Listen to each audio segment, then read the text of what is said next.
सभी को जय श्री कृष्णा, जय महेश। मित्रों, हमारे जीवन में जीने के लिए ऑक्सीजन जितना जरूरी होता है, उतना ही सफलता पाने के लिए आत्मविश्वास जरूरी होता है। आत्मविश्वास वह ऊर्जा है जो हमें सफलता के रास्ते में आने वाली अड़चने, कठिनाइयों एवं परेशानियों से मुकाबला करने का साहस प्रदान करती है। महाराष्ट्र प्रदेश माहेश्वरी सभा अंतर्गत संस्कार संस्कृति संवर्धन समिति द्वारा आयोजित इस व्याख्यान के लिए जूम प्रांगण में उपस्थित सभी माहेश्वरी सभा महिला युवा अध्यक्ष तथा सचिव, आज के प्रमुख वक्ता, प्रमुख अतिथि, विशेष अतिथि, सभी प्रदेश, जिला एवं तालुका पदाधिकारी एवं सभी श्रोताओं को समिति सह संयोजक सीए पवन कुमार झवर का सादर प्रणाम, नमस्कार, अभिवादन। समिति के ओर से जुड़े हुए सभी महानुभावों का मैं दिल से स्वागत करता हूं। भगवान कहते हैं उदास मत होना, भगवान कहते हैं उदास मत होना क्योंकि मैं तेरे साथ हूं, सामने नहीं पर आसपास हूं। पलकों को बंद कर दिल से याद करना, पलकों को बंद कर दिल से याद करना, मैं कोई और नहीं, तेरा आत्मविश्वास हूं, तेरा आत्मविश्वास हूं। बिल्कुल इसी पंक्ति की तरह जूम सभागृह में जुड़े हुए हर श्रोता के मन में ऐसा ही आत्मविश्वास भरने के लिए समिति द्वारा इस मोटिवेशनल व्याख्यान का आयोजन किया गया है, जिसका नाम है सक्सेस एक्सप्रेस। और ये एक्सप्रेस कोलकाता से महाराष्ट्र के लिए लेके आ रही है आज की प्रमुख वक्ता आदरणीय सौ शोभाजी सदानी।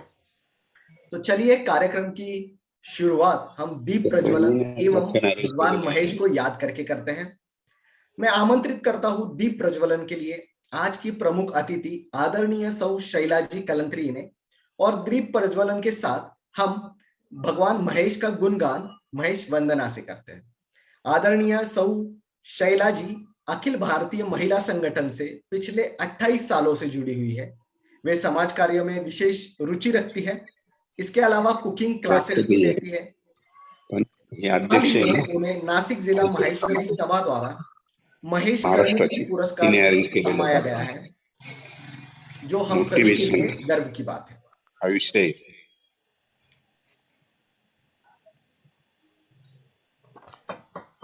दीप प्रज्वलन के साथ भगवान महेश को हम याद करते हैं महेश वंदना के साथ। ओम भाऊ को मैं विनंती करता हूं वो कृपया महेश वंदना शुरू करें। ओम प्रकाश तिच्या नवऱ्याचं नाव आहे।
शिव माने मन गम कब भेद न जाने ब्रह्मा विष्णु सदा शिव माने देवों के ओ महादेव अब रक्षा करो हमारी बलिहारी बलिहारी जय महेश बलिहारी बलिहारी बलिहारी जय महेश बलिहारी किस विधि वंदन करो तिहारो ढरदारी त्रिपुरारी किस विधि वंदन करो तिहारो ढरदारी त्रिपुरारी बलिहारी बलिहारी जय महेश बलिहारी बलिहारी बलिहारी जय महेश बलिहारी बलिहारी बलिहारी जय महेश बलिहारी बलिहारी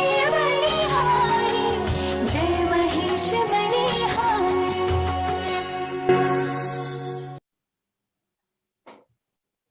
बोलिए भगवान महेश की जय। बहुत बहुत धन्यवाद।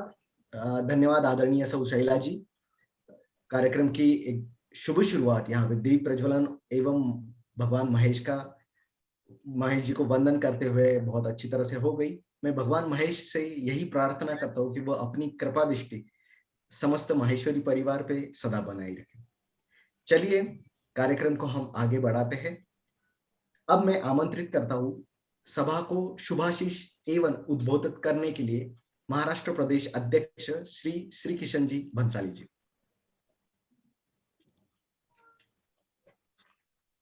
जय महेश। आज के कार्यक्रम के प्रमुख अतिथि आदरणीय शैलाजी कलंत्री, हमारे भाई रामनिवास जी मानधने, मेरे भाई मदनलाल जी मिनियार जो प्रदेश के सचिव है, हमारी बहन जो संयोजिका है, हमारे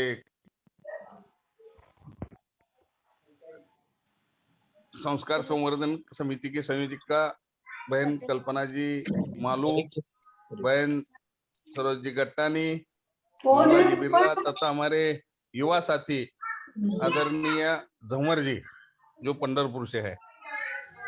आज अपने को बाकी सबका सुनना है, इसलिए मैं इतना ही कहूंगा कि ये कोरोना कार्यकाल में भी प्रत्यक्ष अपने कार्यक्रम नहीं हुए तो भी संस्कार संवर्धन समिति जो महाराष्ट्र प्रदेश का एक अंग है, उनके बहुत से कार्यक्रम जूम के द्वारा हुए। तो मैं ये सभी सदस्यों का बहुत बहुत अभिनंदन करता हूं तथा आभार व्यक्त करता हूं, और ऐसा ही कार्यक्रम आगे भी चलता रहे ये भावना व्यक्त करता हूं।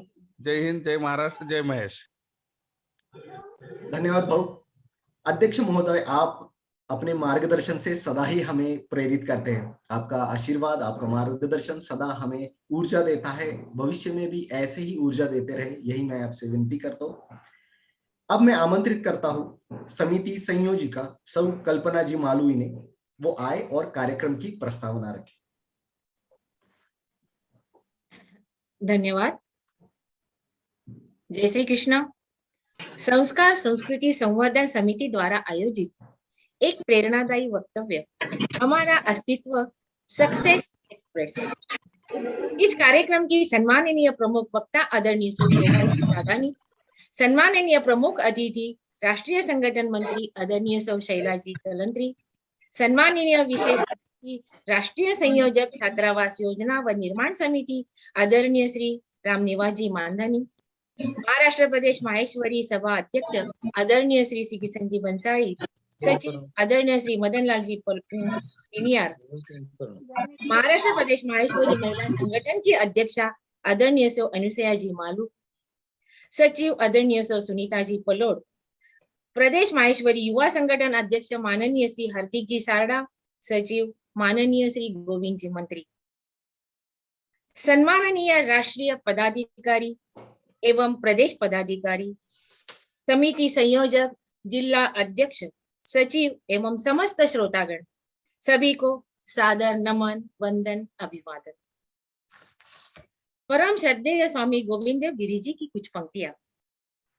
कष्ट सहकर भी स्वयं इस विश्व का कल्याण कर, कष्ट सहकर भी स्वयं इस विश्व का कल्याण कर, छोड़ जा पद चिन्ह अपने तीर्थ निर्माण कर।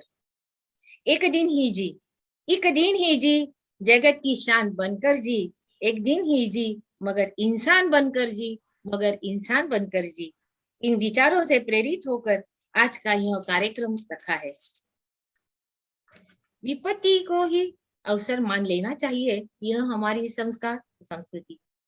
इस बात को ध्यान में रखते हुए हमारी समिति ने वेबिनार के माध्यम से अलग अलग विषयों पर अनेक सुप्रसिद्ध वक्ताओं के साथ विचार मंथन किया, उन्हें जाना सुना, जैसे परिवार, स्वास्थ्य, मीडिया, ज्येष्ठ और युवाओं के लिए मेड फॉर ईच अदर से मोल्ड फॉर ईच अदर तक का सफर, पारिवारिक चिंतन, संस्कृति की धरोहर को आगे बढ़ाने में पुरुषों की भूमिका, आध्यात्मिक चिंतन, आओ जाने कैसे उतारे श्रीमद् भगवत गीता हमारे जीवन में, सामाजिक विचार मंथन, अभी भी समय है संभल जाओ, सवाल हमारे अस्तित्व का, वैयक्तिक आत्मसंबल बढ़ाने हेतु करे स्वयं का निर्माण, बढ़ावे आत्मविश्वास, मनोरंजन के माध्यम से तनाव मुक्ति हेतु शब्द सखी, भाव अंतरीचे, मैत्र कवितेचे, माहेश्वरी समाज की प्रतिभा संपन्न बहनों की स्वरचित कविताओं की महफिल का आस्वाद लिया।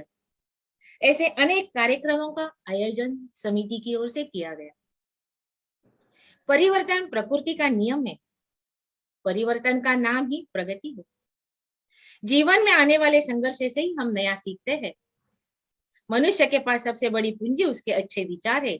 अच्छे विचार ही सदैव अच्छे कर्मों के लिए प्रेरित करते हैं। कहते हैं मनुष्य गुणों की खान है, हर व्यक्ति में सुप्त गुण होते हैं, जरूरत होती है उन्हें उजागर करने की, आत्म परीक्षण, आत्मचिंतन करने की। हमें विकसित होना होगा, हमें विकसित होना होगा, हमें सिर्फ विकसित ही नहीं समर्पित भी होना होगा, तभी तो हम खुद के साथ अपने परिवार का, समाज का, राष्ट्र का और विश्वास का विकास कर पाएंगे।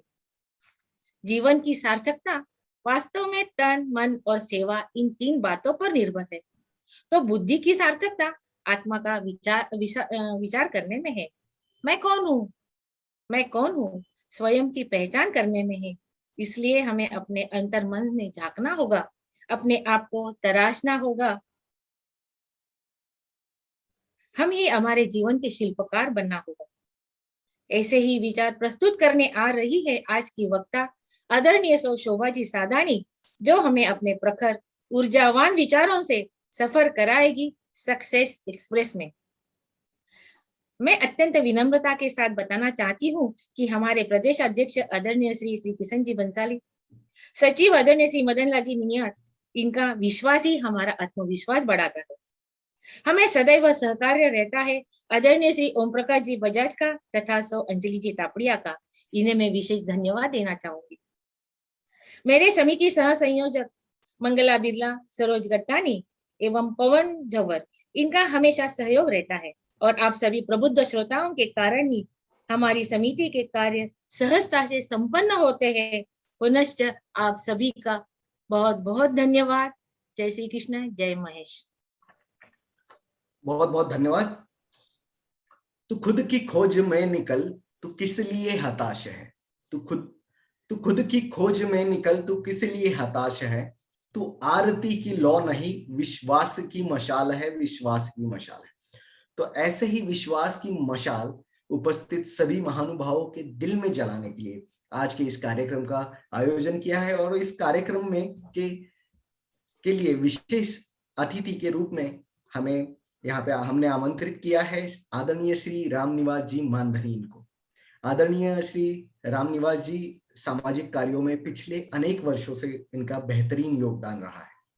आप Akhil Bharatiya Maheshwari education and charitable trust Pune के मैनेजिंग ट्रस्टी है, रोटरी क्लब ऑफ जालना एवं श्री राजस्थानी यात्री संघ तिरुपति बालाजी के पूर्व अध्यक्ष भी रह चुके हैं। इतना ही नहीं,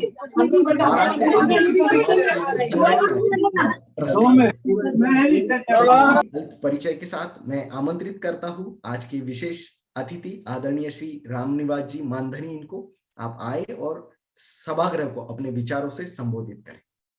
महाराष्ट्र प्रदेश माहेश्वरी सभा संस्कार संस्कृति संवर्धन समिति की ओर से आयोजित सक्सेस एक्सप्रेस इस मोटिवेशनल व्याख्यान की प्रमुख वक्ता आदरणीय शोभाजी सदानी,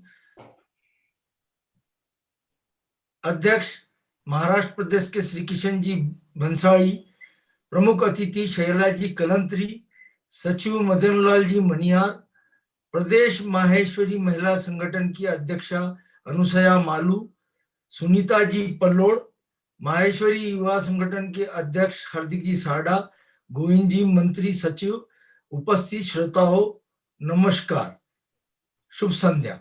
बड़ी खुशी की बात है कि कोरोना के महामारी के इस कठिन दौर में संस्कार संस्कृति समिति द्वारा मोटिवेशनल व्याख्यान का आयोजन किया जा रहा है। इसके लिए मैं संयोजिका सो कल्पना जी मालू तथा उनके सहकारी मंगला जी बिरला, सरोज जी गट्टानी व पवन जी झवर इनका अभिवादन करता हूं।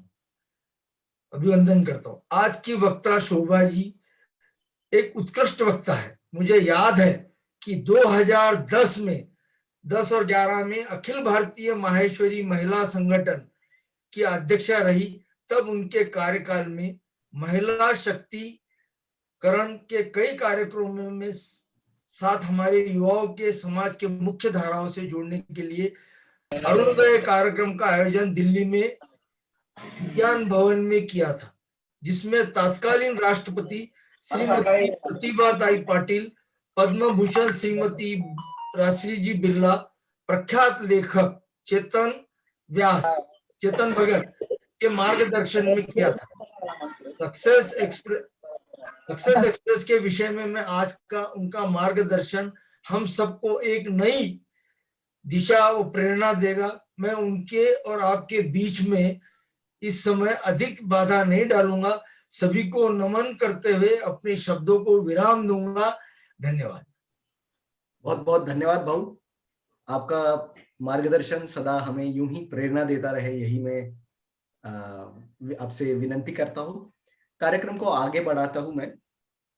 अब मैं समिति सह संयोजिका श्रीमती मंगला जी बिरला, इन्हें आमंत्रित करता हूं कि वो आज के मुख्य वक्ता का परिचय सभी के सामने रखें।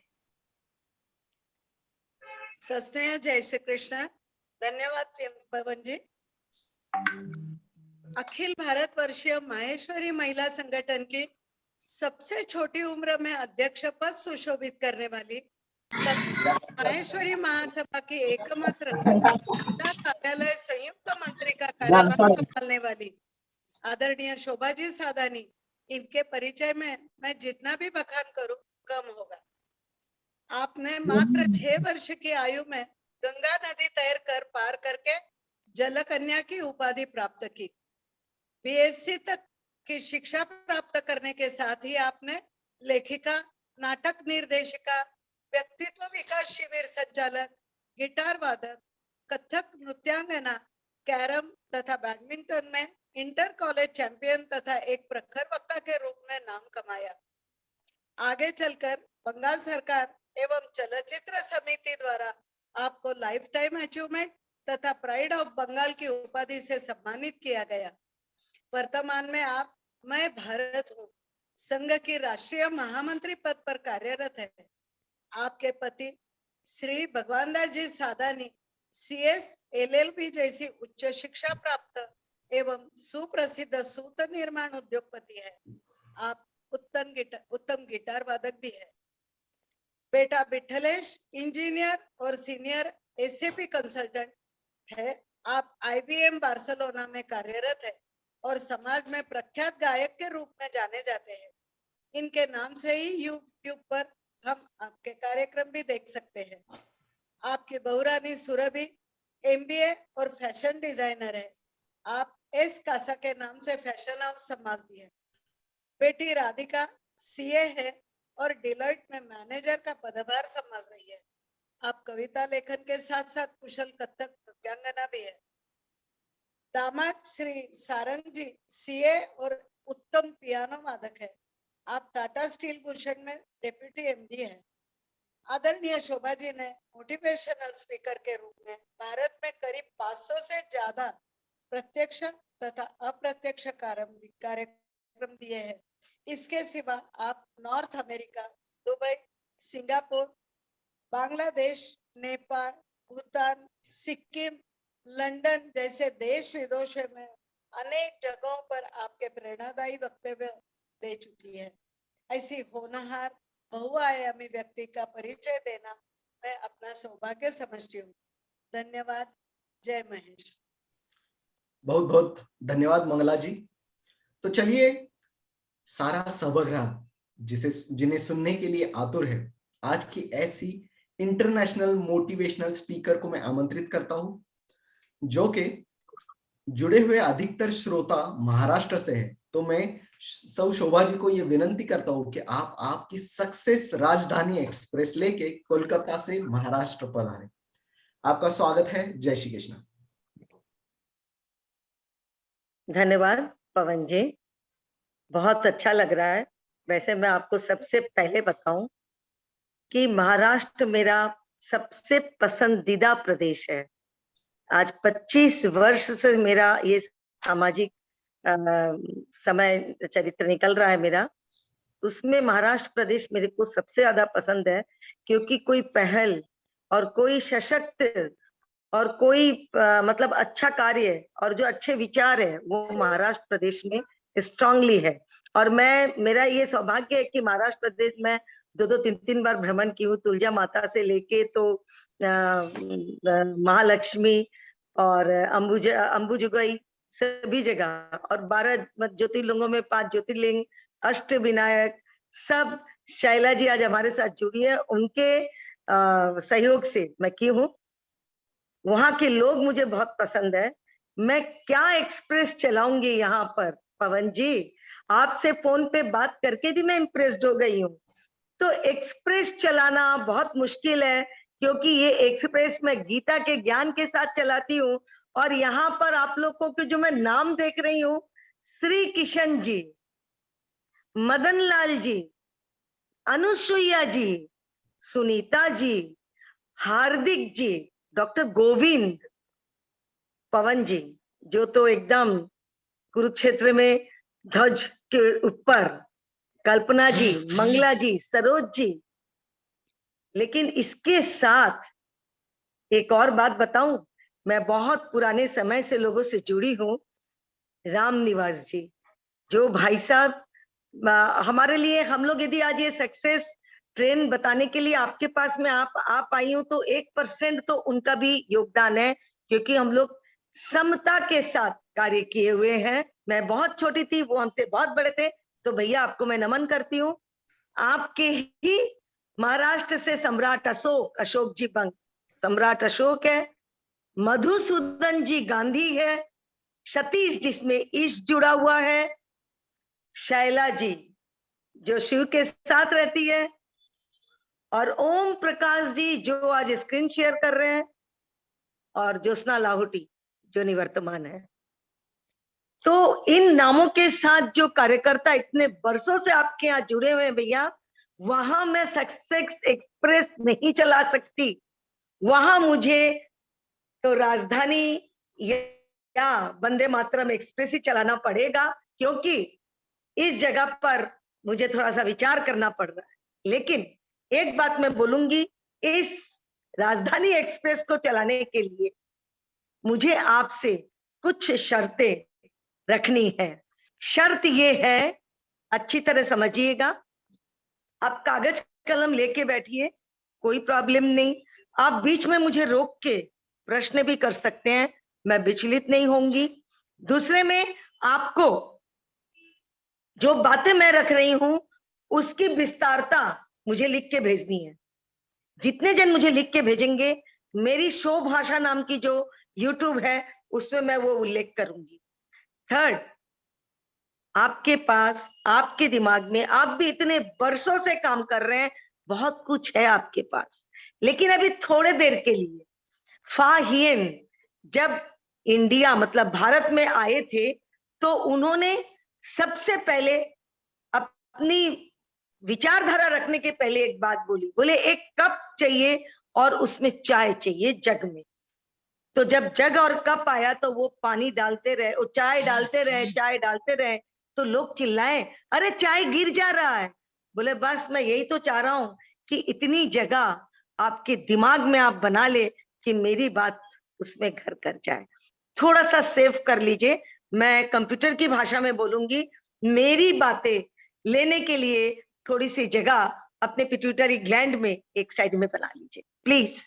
और मैं आपको बताती हूँ कैसे बना सकते हैं। तो भाइयों और बहनों, सबसे पहले मैं शोभा सादानी आप लोगों को नमन करती हूँ, आप लोगों को प्रणाम करती हूँ। आप लोग मुझे सुनने आए, मेरे बारे में जितना कुछ बोला गया है उसको भूल जाइए। मैं आपके सामने एक साधारण कार्यकर्ता, एक साधारण महेश्वरी भारतीय हूं, जो आपके साथ बातचीत करने आई हूं और जो मेरी जिंदगी के कुछ बातें आपको बताने आई हूं, क्योंकि उसकी एक झलक रामनिवास भाई साहब ने अभी दे दी है। क्योंकि मैं ऑलवेज फर्स्ट बेंचर बनना पसंद करती थी मेरे लाइफ में शुरू से। और मेरे बायोडाटा में जो बोला गया है, मैं बैडमिंटन चैंपियन थी, मैं कैरम चैंपियन थी, मैं कथक डांस की हूँ, मैं गिटारिस्ट भी हूँ और मैं स्विमर भी हूँ। 6 साल की उम्र से स्विमिंग की हूँ। लेकिन ये देन किसकी है? मैं जो इतनी बातें आपको बता रही हूँ, ये देन मेरे पापा और मेरे मम्मी, मेरे भाई और मेरे बाबूजी, और मेरे से ऊपर मेरे 4 भाई, मतलब एक फूल 4 कांटे। समझ गए? उनको मैं बैक बेंचर पसंद ही नहीं थी, उन्हें मेरे सभी आयामों में फर्स्ट बेंचर बनाना था। एक जिद थी उन लोगों की, और उस जिद को मुझे शोभा सादानी बनाया। उसके बाद शादी के बाद मेरे पतिदेव का पूरा साथ। तो ये एक सौभाग्य की बात है कि सबका साथ मिले तो विकास होता है, लेकिन सबका साथ कैसे मिले इस बात पर मैं आपसे चर्चा करूंगी। बहनों और भाइयों, सबसे बड़ी बात मैं आपको बताती हूँ, अपने 4 पिट्यूटरी ग्लैंड। आप आईआईएम से गोल्ड मेडलिस्ट को देखे होंगे, आईआईएम जो अहमदाबाद आईआईएम गोल्ड मेडलिस्ट है, वो जिंदगी में सफल हो जरूरी नहीं है, लेकिन 10th पास धीरू भाई अंबानी सफल कैसे हो सकता है? इस बात पर गौर कीजिए। इसलिए खुद को कभी भी अंडर एस्टिमेट मत कीजिए कि काश मैं भी बहुत पढ़ लेता, काश मुझे आईआईटी में पढ़ने मिलता, काश मुझे आईआईएम में जाने मिलता, काश मुझे ये चांस मिल जाता। मत कीजिए, ये जिंदगी की फिलोसफी नहीं है। जिंदगी की फिलोसफी है जीवन जीने की कला, कि कैसे इस जीवन को जिया जाए, कैसे सफल हुआ जाए। तो मैं जो ये पिट्यूटरी ग्लैंड की बात कर रही हूँ ना, ये धीरूभाई अंबानी क्या करते थे मैं आपको बताऊं। अपने 4 ग्लैंड है, और ये 4 ग्लैंड में हम साधारण मनुष्य क्या करते हैं, सिर्फ 2 ग्लैंड को ही यूज कर पाते हैं, मतलब उतना ही कैपेसिटी। प्लीज मैं पवन जी या ओम प्रकाश जी से रिक्वेस्ट करूंगी, सबको म्यूट कर दे, मेरे को छोड़ के प्लीज प्लीज। है, सॉरी सॉरी। तो ये पिट्यूटरी ग्लैंड क्या होता है भाई और बहनों, बहुत बड़ी बात नहीं है। ये बात ऐसा है कि ये 4 ग्लैंड में हम 2 ग्लैंड यूज करते हैं साधारणतः, लेकिन जो विशेष व्यक्तित्व वाले हैं ना, जो हर काम को विशेष रूप से करते हैं, अलग तरीके से करते हैं, ये 3 ग्लैंड को यूज करते हैं। वो भी 1 ग्लैंड छोड़ देते हैं, लेकिन ये 4 ग्लैंड कौन यूज करता है बताऊं आपको? ये 4 ग्लैंड यूज करते हैं धीरूभाई अंबानी जैसे लोग, आदित्य बिड़ला जैसे लोग, जो बड़े बड़े आइकॉन्स हैं, हमारे मोदी जी, महात्मा गांधी जी, नेताजी, इंदिरा गांधी, इन लोग ऐसे थे जो 4 ग्लैंड यूज करते थे। ये चौथा ग्लैंड, क्योंकि बाकी ग्लैंड्स तो आप यूज करते हो, ये चौथा ग्लैंड कैसे यूज किया जाए इस बारे में अपने चर्चा करेंगे। क्योंकि आप यदि महिला हो तो आप घर संभालते हो, आपका 1 ग्लैंड का यूज आप वहां करते हो। आप अपने लिए social activities, friend circle, kitty, clubs, Lions, rotary, बहुत कुछ करते हो, मुझे मालूम है। तो आप दूसरा ग्लैंड भी यूज करते हो कि थोड़ा समय आप बाहर भी बिताते हो। लेकिन तीसरा ग्लैंड, पहले मैं बताती हूँ तीसरा ग्लैंड आपको कैसे तैयार करना है।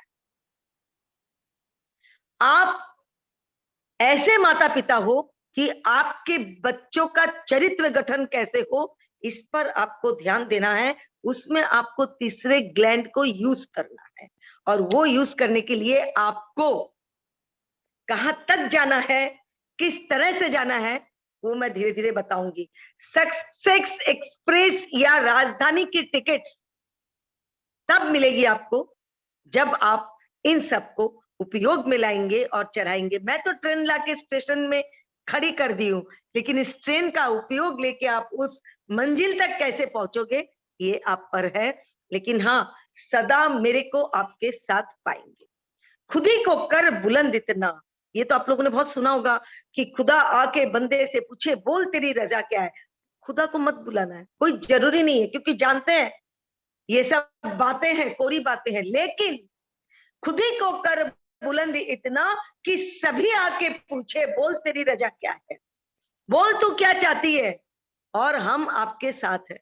ये बुलंदी खुद को लाना है। तो इसका जो सबसे पहला पॉइंट है, यानी सबसे पहला स्टेशन जिसके बारे में मैं आपको बताने जा रही हूँ, पहला स्टेशन है चरित्र। और ये चरित्र क्या है, मैं कुछ स्टेशन आपको बताऊंगी, उस स्टेशन का विस्तार आप मुझे रिटर्न्स में दोगे, तब मैं सोचूंगी कि मेरा आया हुआ, मेरा मेहनत किया हुआ, मेरा बोला हुआ सक्सेस हुआ। ठीक है ना? तो मुझे भी कुछ रिटर्न्स गिफ्ट चाहिए, क्योंकि मैं आपको आगे बताने जाऊंगी क्यों चाहिए। तो ये पहली जो स्टेशन है वो है चरित्र। एक चरित्र होना चाहिए चट्टान की तरह, और वो चट्टान की तरह कैसे होना चाहिए कि अनपढ़ पढ़ा लिखा एक जतिन माझी यदि पहाड़ काट के 9 वर्षों तक कोशिश करके अपने गांव से सड़क तक एक रास्ता निकाल सकता है पहाड़ के बीच में से, तो सोचिए आप में मेरे में तो बहुत कुछ है। उसके पास सिर्फ था चरित्र और हिम्मत, जो चट्टान की तरह था, जो निडर था, वो कर पाया। इसलिए मैं आपको बता रही हूं कि ये जो इच्छा शक्ति है आपकी, ये इच्छा शक्ति को जागृत कीजिए। और ये कैसे जागृत करेंगे, ये श्री कृष्ण ने हमें बताया है। श्री कृष्ण ने एक बार शिविर में, कुरुक्षेत्र की शिविर में बैठ के सभी पांचों मतलब पांडवों के बेटे जो द्रौपदी के बच्चे थे, उनके साथ अपनी लीलाओं के बारे में चर्चा कर रहे थे। क्योंकि कृष्ण का एक ही मकसद रहता है, प्रचार प्रसार।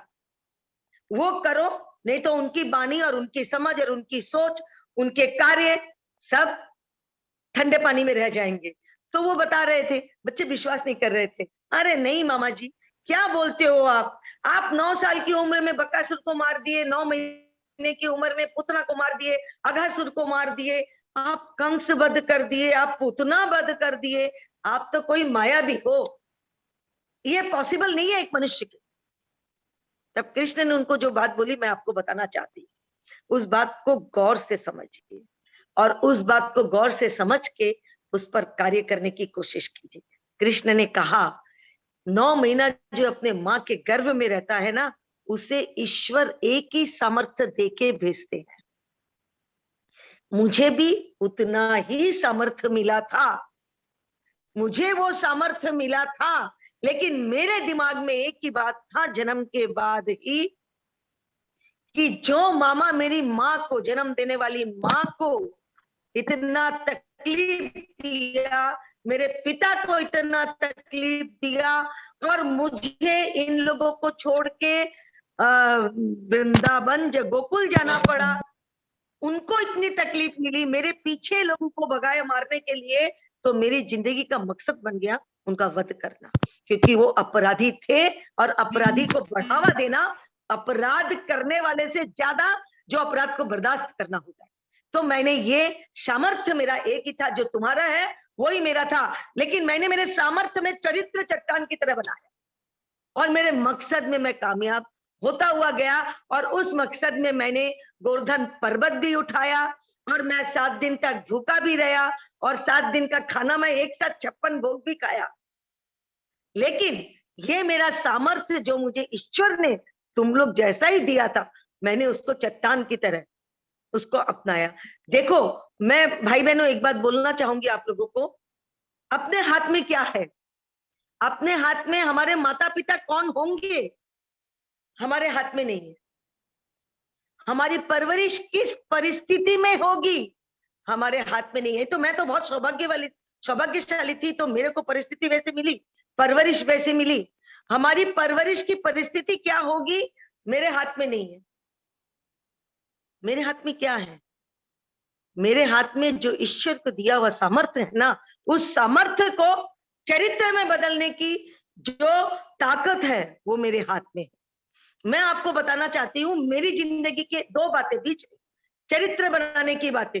मेरे भाई बाबूजी, मेरे भाई मेरा चरित्र इतना स्ट्रांगली गठन किए थे कि 71 की जो पूर्व पाकिस्तान में मेरा जन्म हुआ था, 71 के वार में जब वहां पर हमारे 8-10 मारवाड़ी परिवार, जिसमें 2-3 महेश्वरी परिवार थे, हम लोग एक साथ हमारे शहर से भाग के निकले हैं। और उस भागने के तहत पर मेरे बाबूजी ने कुछ कुछ जिम्मेदारियां, सिर्फ 9 वर्ष की थी और उसमें भी मुझे जिम्मेदारी मिली थी।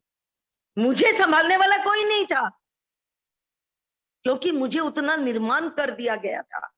मैं तैरने में एक्सपर्ट थी, तो 6 साल की एक बच्ची, 6 साल की एक महेश्वरी बच्ची को मेरे जिम्मेदारी में दिया गया कि इस बच्ची को लेकर आपको, क्योंकि हम लोग जब वहां से भागे, खुलना मेरा जन्म स्थान था, वहां से भाग के हम लोग जब आमुदिया बॉर्डर तक पहुंचे हैं, हमें 1.5 महीना लगा है और 8 दिन तक हम लोग खाली गुड़ और पोहा खाए हैं। गुड़ और पोहा, खाने को नहीं मिला कुछ भी। पानी भी बहुत मुश्किल से मिलता था पीने को। और उस हालत में, क्योंकि कम से कम 100 नहर आप लोग समझते हैं ना, 100 नहर गांव के वो तैर के पार करने पड़ते थे। उस 6 वर्ष की बच्ची को मेरे कंधे में डालकर मैं नहर पार करती थी। ये विश्वास मेरे पिताजी को था कि शोभा ये काम कर लेगी। और ये दो, मतलब शोभा की जिम्मेदारी और उस 6 साल की बच्ची की जिम्मेदारी से हम लोग मुक्त है, क्योंकि बुजुर्ग बहुत ज्यादा थे, उनको संभालना था। हमारी भाइयों को जिम्मेदारी थी। मैं आपको बताऊं, मेरा सबसे बड़ा भाई 17 साल का, उसके बाद 15 साल का, उसके बाद 14 साल का और उसके बाद 12 साल का। 4 भाई, उनकी जिम्मेदारी जानते हैं, आज के बच्चों को आप सोच भी नहीं सकते। वो भी बच्चों की जिम्मेदारी थी कि जो महिलाएं जिनको तैरना नहीं आता है, उन्हें केला गाछ, जानते हैं ना, केला गाछ बड़े बड़े, वो तोड़ो, उसमें बैठाओ और उसको पकड़ के तैर के उनको नहर पार कराओ। ये हमारे चारों भाइयों की जिम्मेदारी थी। मेरे पिता ने हम लोग पांचों को कर्म योगी बनाया। आज मैं अपने युवा भाई बहनों से ये कहना चाहूंगी, क्या ऐसा समय आप दे पाएंगे अपने बच्चों को चरित्र गठन के लिए? उनको छोड़ पाएंगे उस समुद्र की गहराई में जहां से वो आपको मोती चुन के लाके दे? उन पर विश्वास करना सीखिए और उन्हें आगे बढ़ने के लिए प्रोत्साहित कीजिए, मार्ग दीजिए, चोटें खाने दीजिए, संभलने दीजिए, उठने दीजिए, गिरने दीजिए, फिर उठने दीजिए। ये जब तक आप नहीं करेंगे, आपका बच्चा फलापेगा नहीं और आपका बच्चा IIM गोल्ड मेडलिस्ट होके भी जिंदगी का सफर में सफल होगा, इसकी कोई गारंटी नहीं है। कारण जिंदगी में सफल होने के लिए ये जो चरित्र है ना, चट्टान की तरह, इस चरित्र के साथ साथ व्यवहारिकता जिस पर मैं आ रही चाहिए। किन किन चीजों की जरूरत है जिससे आपका लाइफ में एक सक्सेस राजधानी बन सकता है, उस पर अपनी चर्चा करते जाएंगे। मैं आपको ये बताई हूं, इस चरित्र के बारे में मैं आपको एक बात और बताना चाहती हूँ। चरित्र रामचंद्र जी का अलग था, कृष्ण का अलग था। रामचंद्र जी सतयुगी थे, वो सिद्धांतवादी थे, सिद्धांत से 1 इंच आगे पीछे नहीं होते थे। इसलिए वो एक प्रजा के, एक धोबी के बोलने से, जिन पत्नी को बचाने के लिए वो रावण से लड़ गए, लंका जीत के आ गए, उस पत्नी को गर्भावस्था अवस्था में वो जंगल में भेज दिए। तो ये था उनका सिद्धांत कि कोई प्रजा राम राज्य में हमको गलत नहीं कह सके। तो ये था उनका सिद्धांत। उस सिद्धांत की उन्होंने बहुत बड़ी चोटें खाई, बहुत कुछ बर्दाश्त किया और जब लव कुश वापस आए तो उन्होंने अंतर्धान लिया पानी में, सरयू में। लेकिन कृष्ण को देखिए, एक ऐसा चरित्र जो सिद्धांतवादी तो है, लेकिन ये द्वापर युग का है और वो भविष्य दर्शा है। उसने कहा, सोचा कि द्वापर युग में मैं जन्म लिया हूं, लेकिन कलयुग भी आएगा त्रेता के बाद, क्योंकि त्रेता बहुत छोटा सा है। कलयुग आएगा जो बहुत बड़ा रहेगा, और उस कलयुग में मनुष्य की हालत जो होगी, उसमें ज्ञान दे के जाना, मनुष्य को समझा के जाना और मनुष्य को बता के जाना कि किस राह पे उसे चलना है। तो उसने क्या किया, सिद्धांत के साथ साथ नीति को अपनाया, और नीति को अपनाने में भी उन्होंने क्या किया कि सिद्धांत तो अटल है, क्योंकि ये रामचंद्र जी का दिया हुआ है। सिद्धांत अटल है, लेकिन नीति है ना, नीति समय अनुसार, सुविधा अनुसार, मानव कल्याण के अनुसार परिवर्तित हो सकती है और करते रहना चाहिए। उस नीति को बांध के रख नहीं सकते हैं। तो ये जो नीति वाली चीज है, ये स्टैब्लिश किए चरित्र के जरिए अपने श्री कृष्ण जी। और श्री कृष्ण जी ने बहुत सारे, गीता के प्रवचन तो है ही, मैं आगे भी बोलती जाऊंगी, उदाहरण दे दे के ये बताया कि चरित्र निर्माण में सिद्धांत के साथ साथ नीति का प्रयोजन क्यों है। जैसे संगठन में सिद्धांत क्या है, सिद्धांत है हमारा जो नियमावली है, जो हमारा आचार संहिता है, वो है सिद्धांत संगठन का, समाज का, वो है सिद्धांत। वो एक ऐसी चीज है कि उसको बदलना नहीं चाहिए। विधान, जब नीति आती है तो नीति के अंतर्गत आप थोड़ा बहुत विधान को बदल सकते हो, वो नीति है। हम सामाजिक संरचनाएं, कार्यक्रम, समितियां जो बनाते हैं, वो नीतियां बदलते हैं। हम अपने अपने कार्य क्षेत्र बदलते हैं, अपने लक्ष्य बदलते हैं, हम भविष्य संभावनाएं बदलते हैं, वो है नीति। लेकिन सिद्धांत क्या है, सिद्धांत हमारा अटल है, हमारा आचार संहिता और हमारा संविधान, जो मौलिक संविधान है समाज का। परम दूसरों की सेवा और उन्नतमान समाज, ठीक है ना। तो इसके बाद हम आते हैं कि मैंने जो एक बात बोली कि भाई IIM का बच्चा सक्सेस कैसे हो सकता है, यदि उसके अंदर जादुई संवाद रहे। ये संवाद जो है ना, इसके बारे में मैं थोड़ा सा आपको बताना चाहती हूँ। राम बहुत सीधे थे, आदर्शवादी थे, सीधा संस्कार था, सिद्धांतवादी तो थे ही, संवाद भी उनका एकदम सच आदर्श का था। और वो भिंडी के बेर भी खाए तो एकदम नतमस्तक होकर। तो ये जो चरित्र और इसकी बात मैं कर रही थी, संवाद, जादुई संवाद की बात। क्या होता है जादुई संवाद, एक फर्स्ट इंप्रेशन, इस पर ध्यान दीजिएगा। मैं हर महिलाओं को और भाइयों को, बहनों को, सबको बोल रही हूँ, युवा को भी। First impression is the best impression. हम सुनते आते हैं लेकिन हम ध्यान नहीं देते इस पर। जब हमसे कोई पहली बार मिलता है तो हमें एक उदासीनता कभी कभी आ जाती है। अच्छा, मुझे लगता है इस आदमी से मुझे कोई काम नहीं है, इसका मुझे कोई परिचय करा रहा है, ओह नमस्ते जी, हो गया।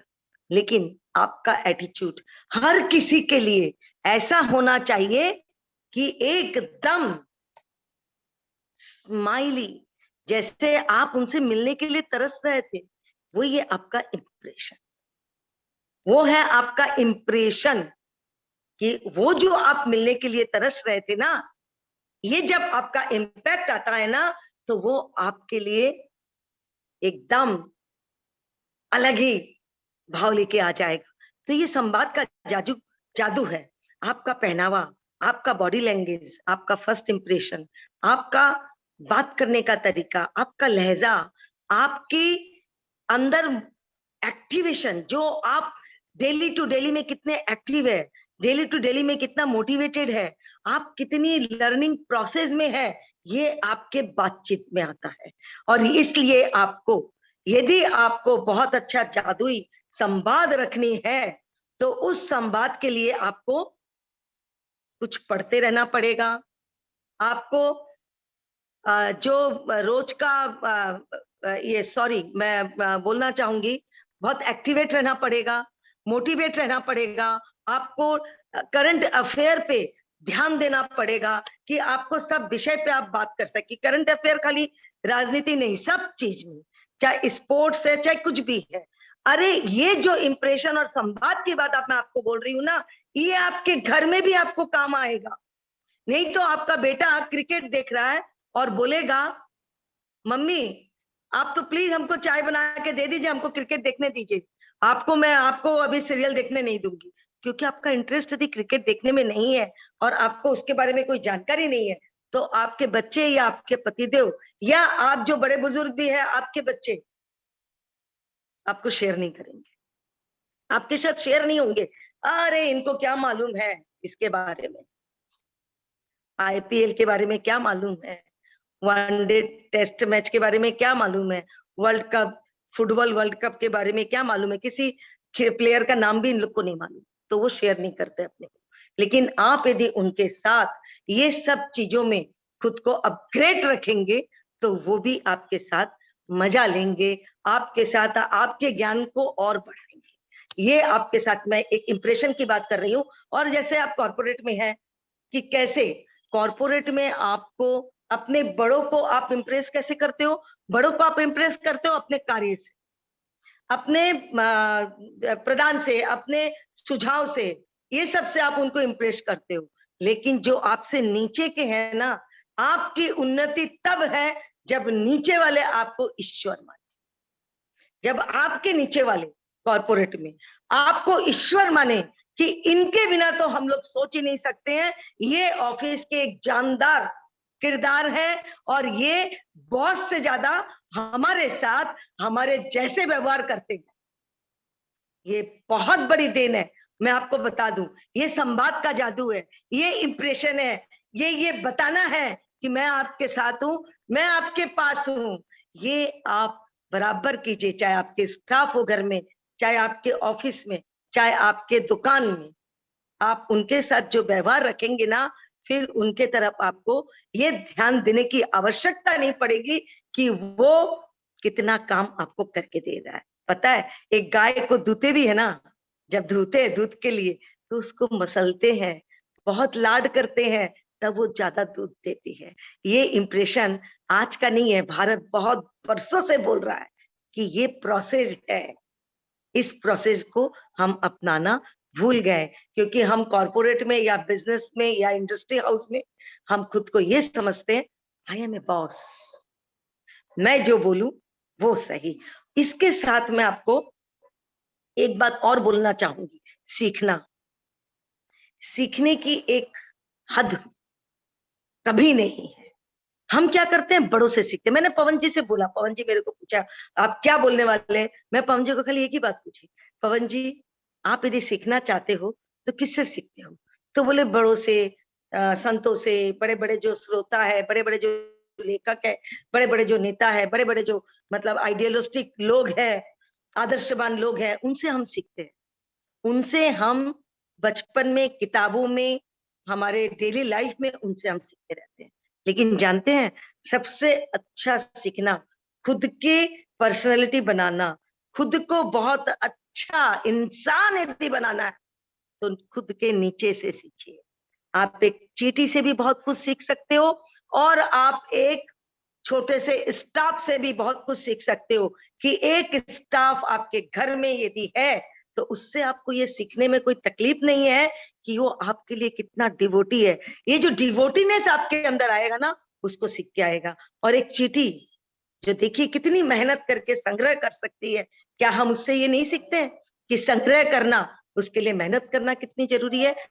तो हर एक इंसान, हर एक मानव, मतलब जानवर बोलिए, चाहे आप पेड़ पौधे बोलिए, सीखने के लिए ये दायरा बहुत ऊंचा है, बहुत ऊंचा। इंसान सिर्फ अपने बराबर से नहीं, अपने ऊंचे से नहीं, अपने नीचे से भी सीखे। और वही इंसान, हम बोलते हैं ना बात बात में, किसी को यदि बड़ा छोटा करना है, खुद का कद बड़ा करो। कब करोगे?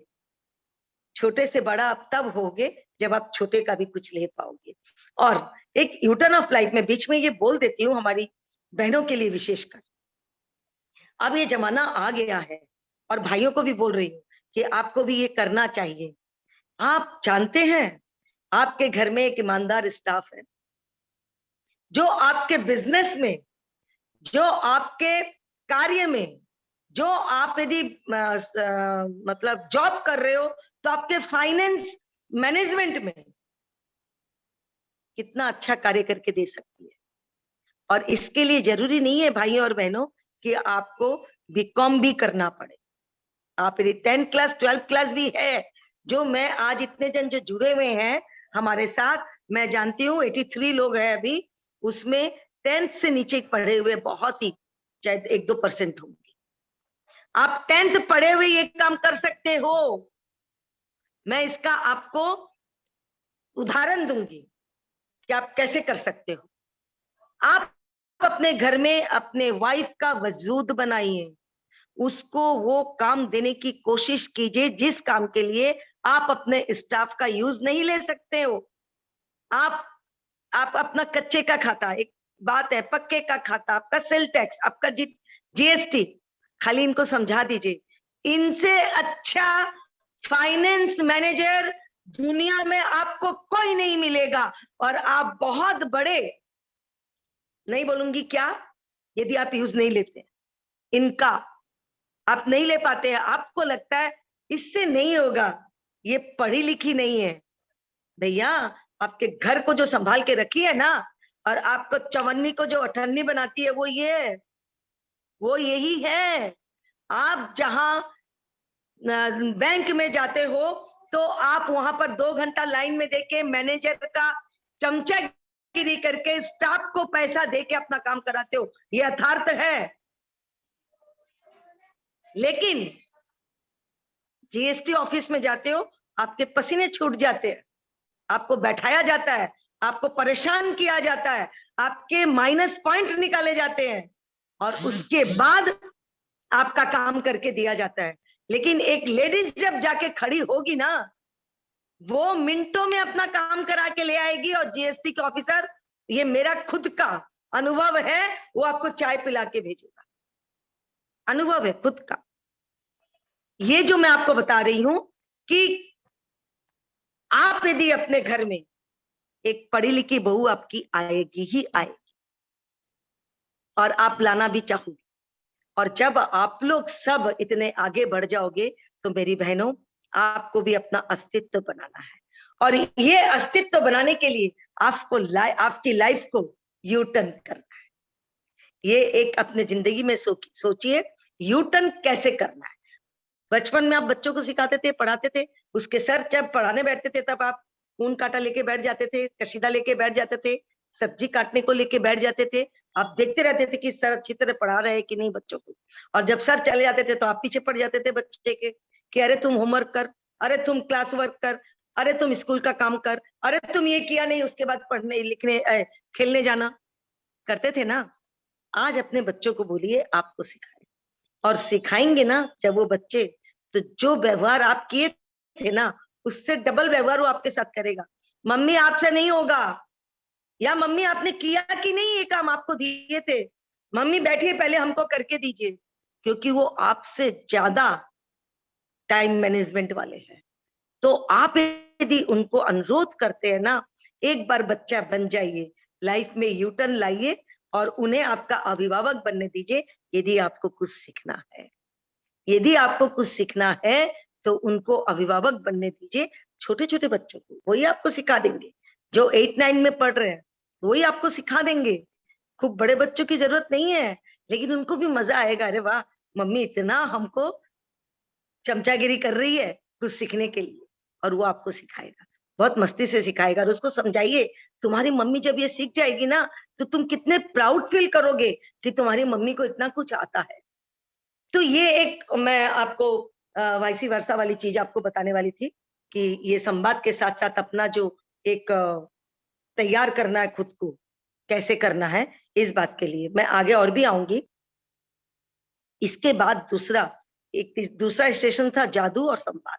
तीसरा स्टेशन है विवेक और समर्पण।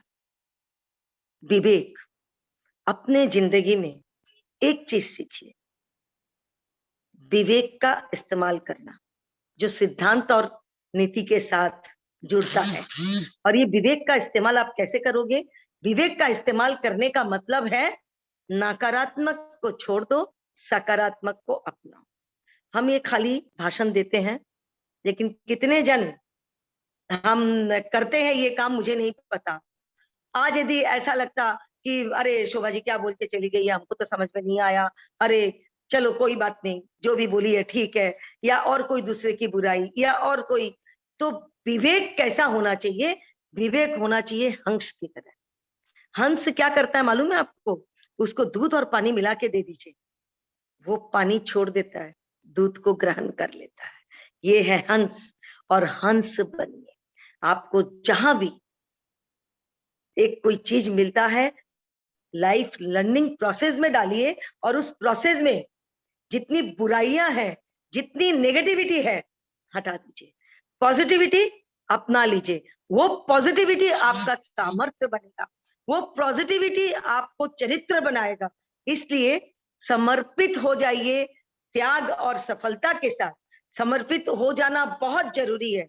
क्योंकि जब तक आप किसी चीज के लिए समर्पित नहीं रहेंगे, समर्पित का मतलब समझते हैं?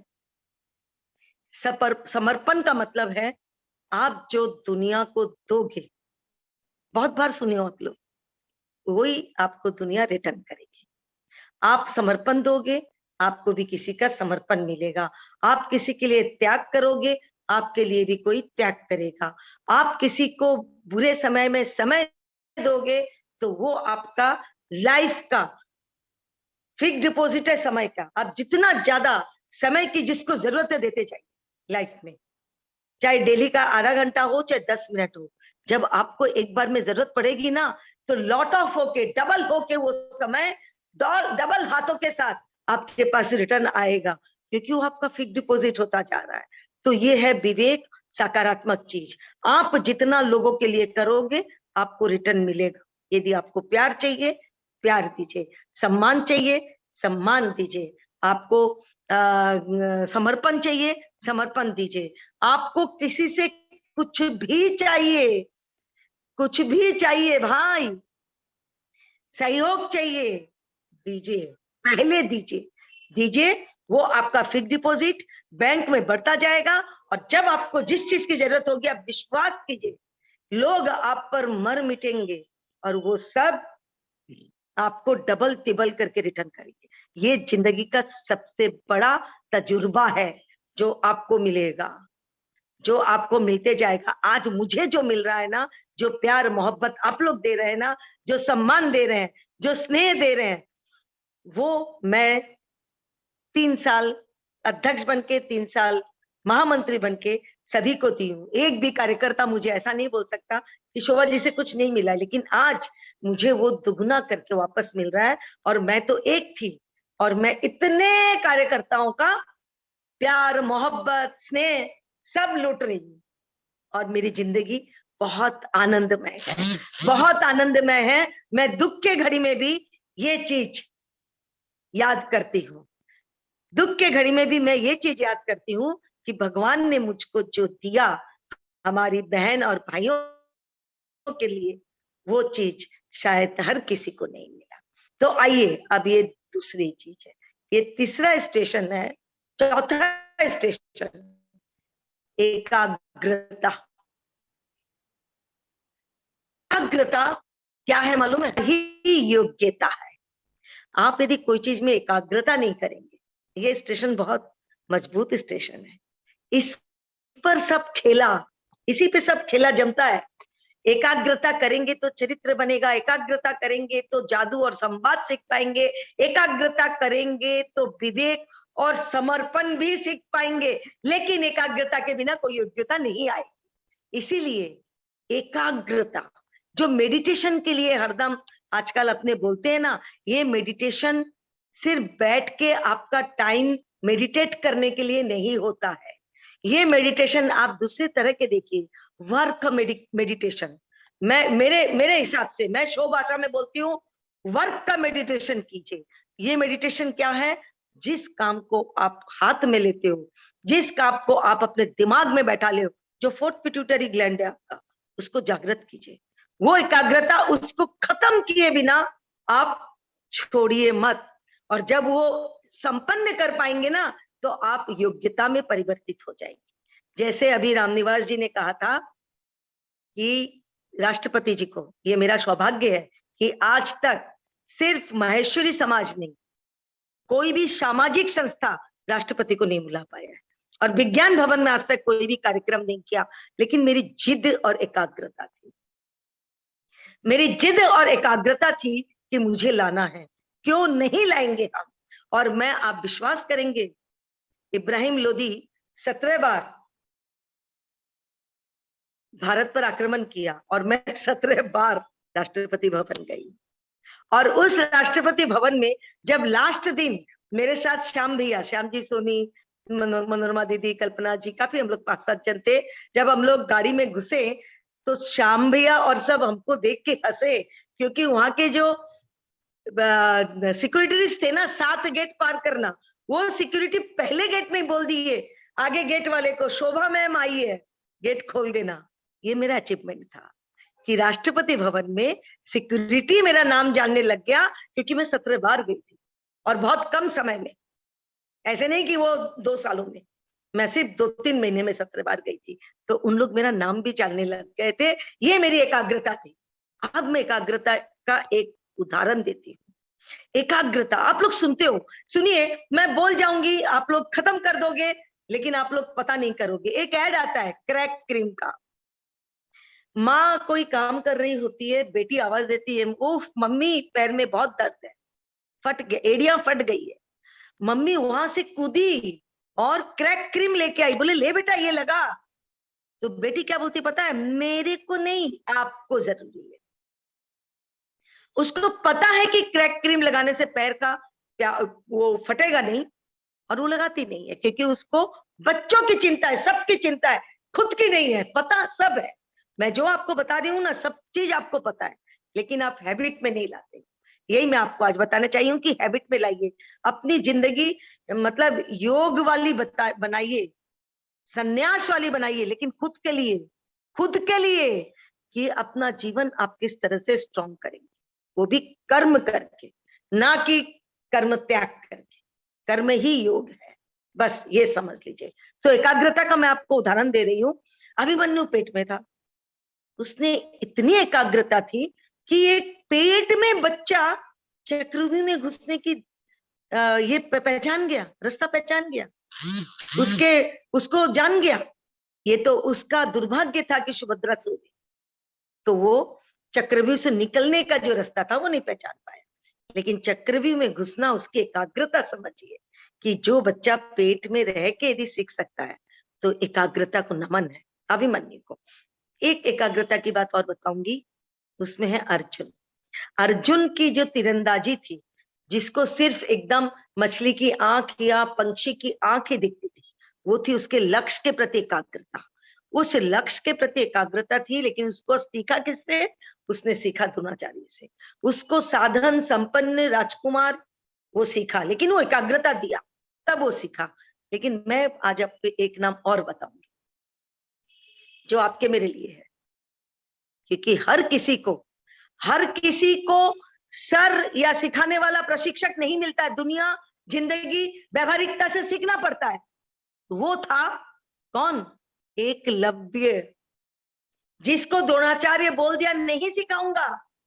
उसके एकाग्रता की आप सोच सकते हो, उस बच्चे की एकाग्रता, कि उसने अर्जुन से भी 100 ज्यादा गुना अच्छा सीख लिया तीरंदाजी, कि द्रोणाचार्य को उसका अंगूठा मांगना पड़ा। उसके एकाग्रता को मैं नमन करती हूँ, एकलव्य के एकाग्रता। ये उदाहरण मैं आपको इसलिए दी हूं क्योंकि आपके बच्चों के परवरिश में, आपके बच्चों के लालन पालन में, खुद के आपके परवरिश में, आज आप 70 साल के हो गए हैं, फिर भी आप, ईश्वर आपको जितना समय दिया है ना, उसके पहले आप जा नहीं सकते। तो उसका आपको पता नहीं है। आज से ही आप लग जाइए अपने सक्सेस ट्रेन में सवार होने के लिए। ये टिकट तभी मिलेगी जब आप अभ्यास चालू करेंगे। हम तो ट्रेन स्टेशन में लाके आपको स्टेशन घुमा रहे हैं, ठीक है ना। तो एकाग्रता के बारे में बहुत बढ़िया। एक बात है, अब ये छठा की पांचवा की सातवां कौन सा स्टेशन, आई डोंट नो, अब मैं गिन नहीं पा रही हूँ। उदारता, पांचवा। पांचवा अब आया क्या, छठा आया, उदारता और श्रोता। अपनी जिंदगी में देखिए, ये तो महेश्वरी समाज का वरदान है कि हम विश्व में सेकंड पूजे जाते हैं। बोरो समाज फर्स्ट है, क्योंकि वो मतलब सैनिक भी है और हमारे जैसे है, तो वो फर्स्ट है। और एक स्पेन की एक जो थीसिस करने वाली, पीएचडी करने वाली ने ये किया है कि महेश्वरी समाज सेकंड है। हम सेकंड हुए क्योंकि हम अभी, अब तो हमारे बच्चे भी जाने लग गए हैं, मेजर लेफ्टिनेंट बन रहे हैं। अभी आकाश जी तापड़िया मेजर से, लेफ्टिनेंट से मेजर कर्नल बन गए, तो बहुत खुशी की बात है। तो ये जो मैं श्रोता और उदारता की बात कर रही हूँ, तो बहनों और भाइयों, हमारे समाज और हमारे चरित्र का एक चीज है उदारता, यानी सेवा भाव। यदि आप 100 रुपया कमाते हैं तो मैं ज्यादा नहीं बोलूंगी, मैं 1 रुपया किसी जरूरतमंद पर खर्च कीजिए। पहला बात उदारता। एक है श्रोता, जो मैं संवाद और विवेक ये सब की बात बोली ना, जादुई संवाद, वो तभी आप कर पाओगे जब आप बहुत अच्छे श्रोता बनोगे। आपको यदि संबंध बनाने हैं, नेतृत्व करना है, अपने घर में बड़ा बनना है, छोटे हो आप, लेकिन अपने विचारों से, अपने कार्यों से बड़ा बनना है, तो आपको श्रोता बनना पड़ेगा। श्रोता बनना पड़ेगा, बोलने देने का अवसर देना पड़ेगा, जिससे आपको इस कार्यकर्ता के मन की बात आप जान पाओगे, इस कार्यकर्ता की उमंग की बात जान पाओगे, इस कार्यकर्ता की डिमांड की बात जान पाओगे, उस कार्यकर्ता की प्रतिभा की बात जान पाओगे। जब तक आप सुनोगे नहीं, सिर्फ अपनी सुनाओगे, कार्यकर्ता टूटते जाएंगे, निकलते जाएंगे, आपको अनुसरण करने वाला कोई नहीं रहेगा। लेकिन आप जब कार्यकर्ताओं को सुनेंगे तो विश्वास कीजिए, आप यदि 100 कार्यकर्ताओं को तैयार करते हैं इसी प्रोसेस में, तो आप सहस्त्र बाहु बन जाओगे। आपके 2 हाथ जितने काम कर सकते हैं, आप 100 हाथों से अपने दिमाग के उपज के, अपने सोच के वो काम आप कर पाओगे, जब आप श्रोता कार्यकर्ताओं को सुनोगे। क्योंकि जब आप कार्यकर्ताओं को सुनोगे तो ये जो मनोविकास वाली चीज है, ये जो साइकोलॉजी बोलते हैं हम, ये साइकोलॉजी आप उस पर अप्लाई कर पाओगे। उसको अप्लाई कैसे करोगे? अच्छा, इसको रंगोली में इंटरेस्ट है, तो अब की बार जो अधिवेशन हो रहा है, बेटा तू अपना ग्रुप बना, तू रंगोली करना। अच्छा, इसको डेकोरेशन का इंटरेस्ट है, तो तुम अपना ग्रुप बना, उसको अधिकार दो। श्रोता बन के जानो। जब तक आप श्रोता बन के लोगों को सुनोगे नहीं, खाली मीटिंग करके खुद की बात बोलोगे, तो आप जिस जगह खड़े हो वहीं खड़े रह जाएंगे। मैंने जो सीखने की बात आपको कही कि आप हर किसी से सीख सकते हो, तो श्रोता बन के भी आप बहुत कुछ सीख सकते हो। सबके सुझाव का सम्मान कर सकते हो, उस सुझाव को आप पॉलिश कर सकते हो, उस सुझाव को आप उन्नतमान कर सकते हो, उस सुझाव को आप अपने ठहरे में डाल सकते हो। जब आप उस कार्यकर्ता को सुनते हो ना, और उसको वाहवाही देते हो, उसको समझाते हो, तब वो आपको सुनेगा। मैंने पहले क्या कहा? जो आपको चाहिए पहले आप दीजिए, पहले आप सुनिए, तब वो आपको सुनेगा। और एक अच्छा नेतृत्व खाली संगठनों में नहीं, अपने परिवार में भी, अपने अड़ोस पड़ोस में भी, यदि आपको अपना एक कद बनाना है, एक पहचान बनानी है, तो सुनना आरंभ कीजिए और देना भी आरंभ कीजिए। ठीक है, उस बात अपने चलते हैं, जोश और पहल शक्ति। जब ये काम करते हैं ना, पहल शक्ति, आपको पहल शक्ति करनी है, चाहे संगठन में हो, चाहे परिवार में हो, किसी भी चीज के लिए आपको पहल करनी होगी। जब आप पहल करते हो, तब कारवा बनता जाता है और लोग साथ देते जाते हैं। तो ये भी आपके साथ बहुत ही बड़ा है, और ये 7वां था। अब मैं 8वां बोल रही हूँ। जोश तो आप में रहना ही चाहिए है, समस्या सुलझाना और वो आना। ये आधी समस्या, यदि कोई भी समस्या आती है, आपकी आधी समस्या उसी में सुलझ जाएगी जब आप ये जो ऊपर की जितने चीजें मैं आपको बताई हूँ, स्टेशन की बातें, ये आप अपने लाइफ में अप्लाई करोगे तो ये समस्याएं आपके लिए समस्या नहीं रहेगी। आपके साथ क्या होगा पता है? कोई भी दो तरह के लोग, कोई भी विग्रह करने वाले लोग, कोई भी विरोधाभास के लोग, कोई भी समस्या करने वाले लोग आपके पास आने के पहले ही खुद ही उसको आधा सुलझा देंगे। अरे शोभा जी इसको, अरे कल्पना जी, अरे इन लोग के पास जाएंगे, इन लोग तो बहुत अच्छी तरह अपने को कर देंगे, चलो अपने इसको मिटा लेते हैं, कर लेते हैं। तो ये देखिएगा, यदि आप इस चीज में पहल करने की ताकत रखते हो ना, तो आपको आने के पास ही, क्योंकि आपकी आदत, आपकी सोच, आपकी समझ लोग तब तक समझ जाएंगे, तो समस्याएं धीरे धीरे सुलझती जाएगी। तो उस पर ज्यादा प्रक्रिया मत दीजिएगा, उसको प्रक्रिया सकारात्मक दीजिएगा, जिससे कि समस्या खत्म ही हो जाए और बार बार नहीं पनपे। जो अहंग और जिसको बोलते हैं थोड़ा सा आजकल ज्यादा हो गया है, हम देख रहे हैं, अपने सब समझते भी है, उसमें हम भी भागीदार है।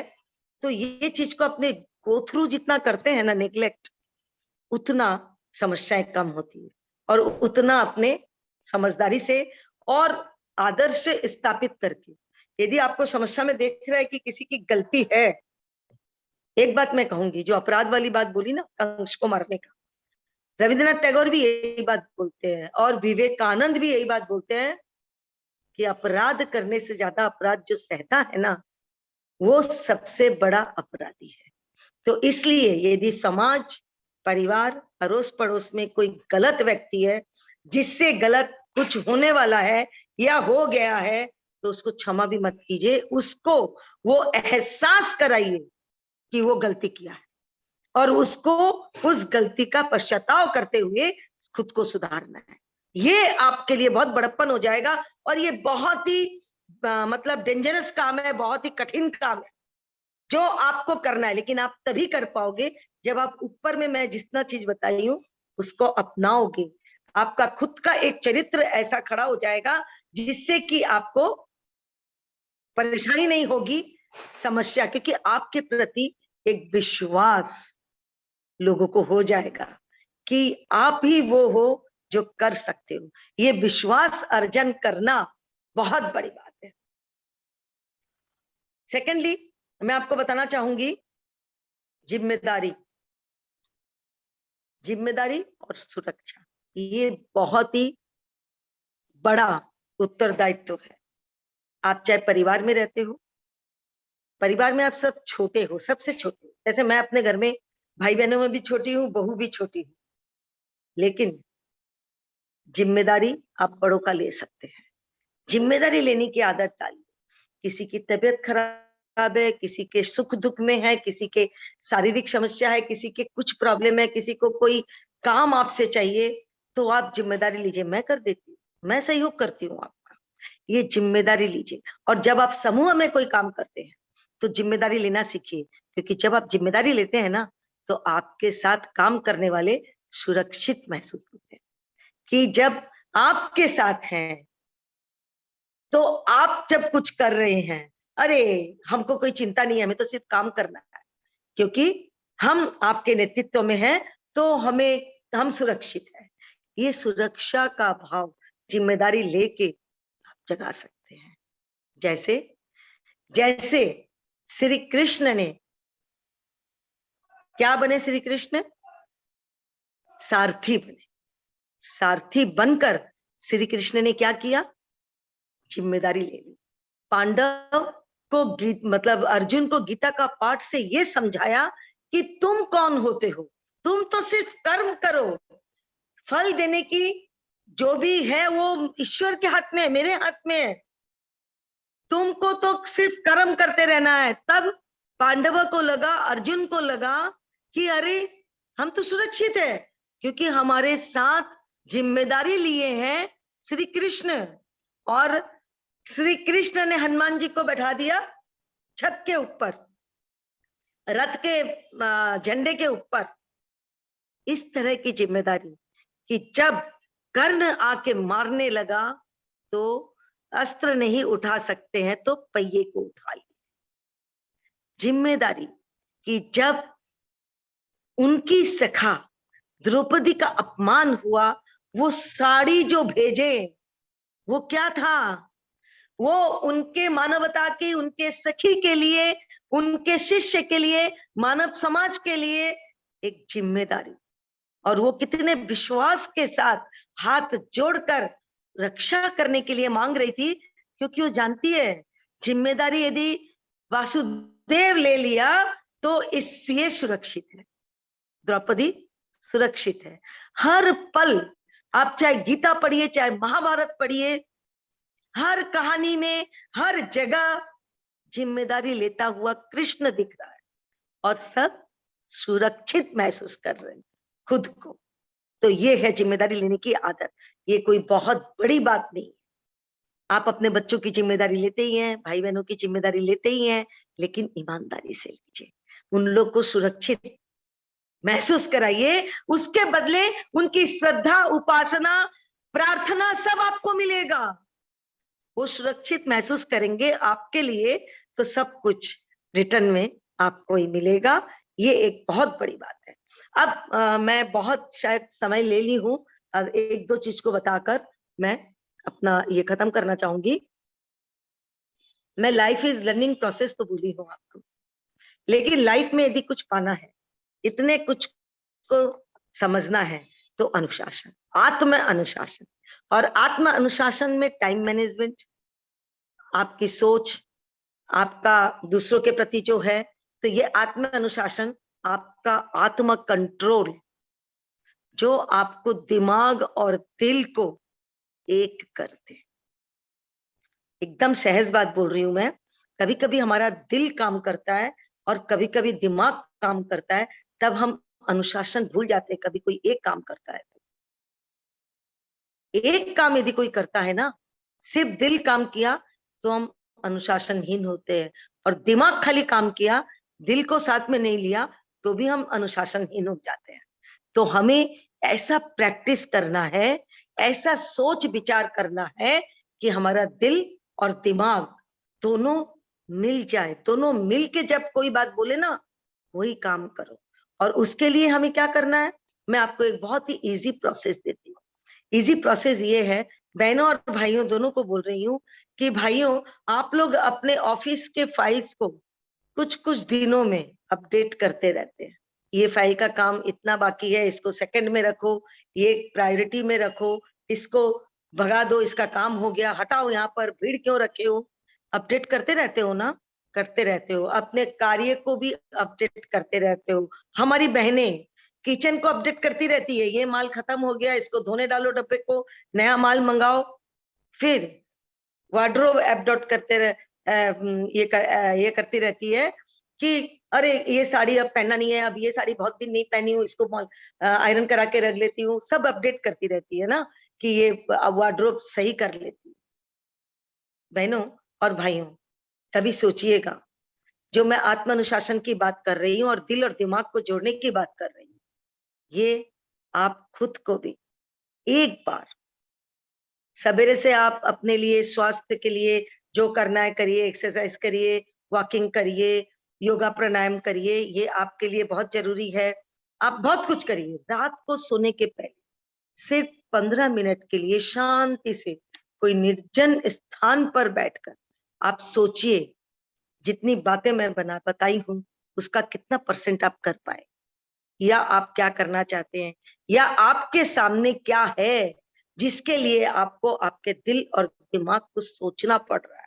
उसको दोनों को आपको एक जगह कहाँ लाना चाहते हैं, उस एक जगह दोनों को जोड़ने के लिए उस टाइम अपने खुद को समय दीजिए, क्योंकि हम यही अपग्रेड सबको करते हैं, खुद को नहीं करते हैं। और खुद को अपग्रेड करना चालू कर दीजिए। देखिए, आधा काम आपका ऐसे ही हो जाएगा, सिर्फ 15 मिनट, ओनली 15 मिनट सोने के पहले एकदम। उसके बाद आप किसी का डिस्टर्बेंस मत लीजिए, एकदम सोने के पहले पूरे ड्यूटीज निभा लीजिए और वो 15 मिनट खुद को दीजिए। देखिए आपको किस तरह का अपग्रेड आपके जीवन में आता है। और एक बात सबसे इंपॉर्टेंट, सपना देखिए, जागती आंखों से सपना देखिए, भविष्य की संभावना पर विचार कीजिए, गौर कीजिए। भविष्य के संभावनाओं पर गौर कीजिए, विचार कीजिए और भविष्य दृष्टि रखिए, लक्ष्य को ताड़िए। जैसे मैंने लक्ष्य बताया ना, मेरी जिंदगी में मैंने चेतन भगत को भी बुलाया, मैंने राष्ट्रीय बिरला को भी बुलाया, मैं सरला बिरला को भी बुलाई, मैं इनको भी बुलाई, आपके बसंत कुमार जी बिरला को भी बुलाई। मैं बहुत, हमारे मतलब मेरे ख्याल से मैं 75% अपने महेश्वरी समाज के उद्योगपतियों को बुलाई हूँ। मैं बहुत बड़ा, हम लोग युवा संगठन के साथ माइटेक्स को किए नागपुर में, मैं अयोध्या में मीटिंग की हूँ, मैं गोवा में मीटिंग की हूँ, जहां अभी तक नहीं हुआ। मैं सोमनाथ में सबसे पहले महिला संगठन की तरफ से मैं ही की हूँ। तो ये लक्ष्य, आपकी जिंदगी का एक लक्ष्य तो होना चाहिए, और वो लक्ष्य ऐसा होना चाहिए कि उस लक्ष्य को परिपूर्ण करने के लिए आप उठ पढ़ के लग जाए। लक्ष्य साधिए कि आपको क्या करना है, कैसे करना है, और उसके बाद उस रास्ते पे चल निकलिए। मैं विवेकानंद को पढ़िए, आप लोग विवेकानंद के सभी उसको पढ़िए, पॉइंट्स को पढ़िए कि विवेकानंद क्या कहना चाहते थे एक मनुष्य के जीवन निर्माण के लिए। बहुत जरूरी है। अच्छी किताबें पढ़िए। मैं भाई बहन दोनों को बोल रही हूँ, हर एक के घर में 2 सेल्फ का book shelf, only 2 self book shelf रखिए, और वहां पर अच्छी किताबों को रखिए जो बीच बीच में निकाल के आप पढ़ेंगे तो आपको सतही ऊर्जा मिलेगी। ये मेरी सोच है। और सरस्वती, जिसके साथ सरस्वती है ना, लक्ष्मी अपने आप आती है। सच में, जिसके साथ सरस्वती रहती है, लक्ष्मी अपने आप आती है। इस चीज का भी आप लोग ध्यान रखिए। और सेकेंडली मैं ये कहना चाहूंगी कि संभावना यदि पाते हैं और जब लक्ष्य धारण करने के लिए चलते हैं तो बहुत विपदाएं आती है। उसमें साहस को जोड़िए, साहस मत छोड़िए। और जब तक आप साहस नहीं जोड़ेंगे तब तक आपका कोई काम पूरा नहीं होगा, क्योंकि हरदम विपरीत परिस्थिति में जाके ही मंजिल मिलती है। ये मतलब 100% सही है। और आपको अपने मार्ग में चलने के लिए विपरीत स्थितियां, परिस्थितियां का सामना करना ही पड़ेगा, क्योंकि जितना उत्तम और उच्च कोटि का कार्यक्रम होगा, उच्च कोटि की सोच होगी, उतना ही विपरीत परिस्थितियां उस टाइम आएगी, जिससे दृढ़ता के साथ सूझना, उसमें साहस, सकारात्मक सोच, आत्मविश्वास, आत्म अनुशासन बहुत जरूरी होगी। मैं कोई शेरो शायरी या कोई डम्बलिंग ये सब पसंद नहीं करती हूँ। मैं 1 to 1 बात करना पसंद करती हूँ, और 1 to 1 बात चाहती भी हूँ। आपके सुझाव भी चाहती हूँ, आपकी सोच भी चाहती हूँ, और आपके साथ हरदम जुड़े रहना भी चाहती हूँ। और उसके साथ मैं एक बात और कहना चाहूंगी कि बहनों, आज अभी उठ पड़ के लगे, मैं 2 आपको उदाहरण दूंगी कि जिसके बारे में मैं आपको बता सकूं। एक तो राष्ट्रीय जी बिरला, उनके मेरे बहुत करीबी काम पड़ा है, उनसे मेरी बातचीत भी बहुत बार हुई। उस बात में मैं आपको बोल रही हूँ ऑथेंटिक। जब 50 साल की उम्र में आदित्य जी को पता चला उनको कैंसर है, तो उन्होंने इनको राष्ट्रीय जी को लेके लंदन गए और वहां पर 6 महीने का कोर्स कराया, और वो उनके लंदन के ऑफिस में बैठ के उनको ऑफिस और बिजनेस के गुर सिखाए। उनके जो सबसे ऊंचे और मतलब जिसको बोलते हैं ना ईमानदार और बहुत ही करीबी स्टाफ लोगों के साथ बैठा के उनको सिखाए। तो उनके पास तो उस टाइम 6 महीने का समय था। पता नहीं हमारे किसी के पास ये समय रहेगा कि नहीं।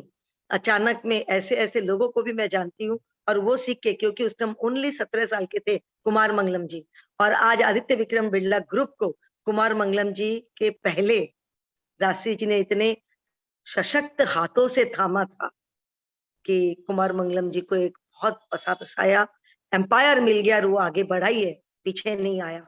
मैं ये बात जो ईमानदार स्टाफ की बात में बोली हूँ ना, भाई साहब, आप लोगों को, भाइयों को, आप लोग अपने पत्नी को 2000 रुपया दीजिए, इनको बोलिए जाइए एक साड़ी खरीद के ले आए। साड़ी के दुकान में इनके जाने के बाद आप उस दुकान में घुसिए। इनके निकलने के बाद देखिएगा उस साड़ी के स्टाफ जो उनको साड़ी दिखा रहा था या जो बेचा है, उसके पसीने आ रहे हैं और वो पसीना पूछ रहा है। इतना बढ़िया मैनेजर आपको आपके घर में मिली हुई है, इनको अपग्रेड कीजिए। इनको आगे बढ़ाइए, उम्र मत देखिए। अब उम्र की बात मैं आपको बताती हूँ। हिंगन घाट सरकारी हिसाब से तो महाराष्ट्र में है, लेकिन विदर्भ में है। हिंगन घाट में मैं लता जी के यहाँ गई थी, लता जी मोहता के यहाँ, बसंत जी के यहाँ। रात को हम लोग बैठ के ऐसे ही बातचीत कर रहे थे, तो साइड वाले कमरे में मैं देखी कि बसंत जी, मतलब लता जी के हस्बैंड, और उनकी माँ जो 70 साल के ऊपर थी, उन लोग दोनों कंप्यूटर में बैठ के कुछ बातचीत कर रहे, और वो थोड़ी सी तैश में थी, और बसंत जी एकदम चुपचाप बैठे थे, लग रहा था जैसे डांट खा रहे हैं उनसे। तो मैं लता जी को बोली, क्या क्या बात है भाभी, वो कंप्यूटर जानती है माँ जी? बोले बाप रे, डेली बेटे को लेके, इनके 3 बेटे, बसंत जी के 3 बेटे, 3 बेटे की शादी हो गई, वो भी बिजनेस देख रहे हैं, फिर भी माँ के साथ डेली बैठना पड़ता है हिसाब किताब लेके। वो इतनी एजेड, क्योंकि जब बसंत जी 9 साल के थे तब से वो बिजनेस संभाल, और वो पढ़ी लिखी नहीं, कोई 5-6 क्लास पढ़ी हुई। ये सब उदाहरण है। मैं एक जन को और जानती, जिन्होंने अपनी बेटी की सगाई की कलकत्ता में, और उन्होंने मुझे फोन करके बोला, Shobha ji 300 red light car खड़ी हो सके ऐसी जगह बताइए, मेरी बेटी की शादी करते, वो जगह बुक करेंगे। हम बोले ठीक है, मैं भी बाहर हूं, मैं आके बात करती हूँ आपसे, जरूर अपने करेंगे, बहुत रिसोर्स है। बोले मेरे इतने रेड लाइट गाड़ियां आएगी। ठीक है, मैं कलकत्ता पहुंची। पता है मुझे क्या खबर मिला?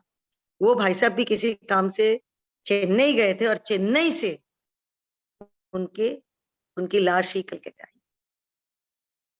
और बताऊं आपको, जो कम से कम 25-30 करोड़ रुपए अपनी बेटी के शादी में लगाने वाला था, उसकी पत्नी को कुछ भी नहीं मिला।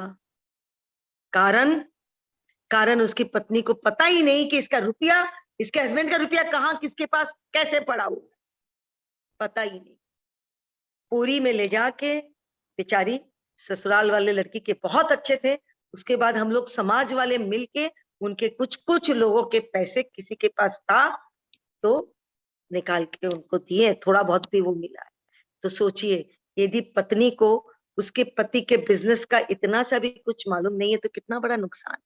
ये आज की ये डिमांड है कि ये जानकारी हर पत्नी को रहना बहुत जरूरी है, और हर पत्नी को इसके लिए तैयार रहना भी बहुत जरूरी है कि साड़ी के नीचे या और कहीं आप अपना पैसा रख दिए हो, गहने रखे हो, वो भी अपने पति के और बच्चों को बता के रखे, बहुत जरूरी है। लेकिन बस एक अनुरोध है, यदि आज मेरी बात आप लोगों को अच्छी लगे तो कम से कम मेरी 50 भाभियां एक्टिव हो जाए आपके साथ।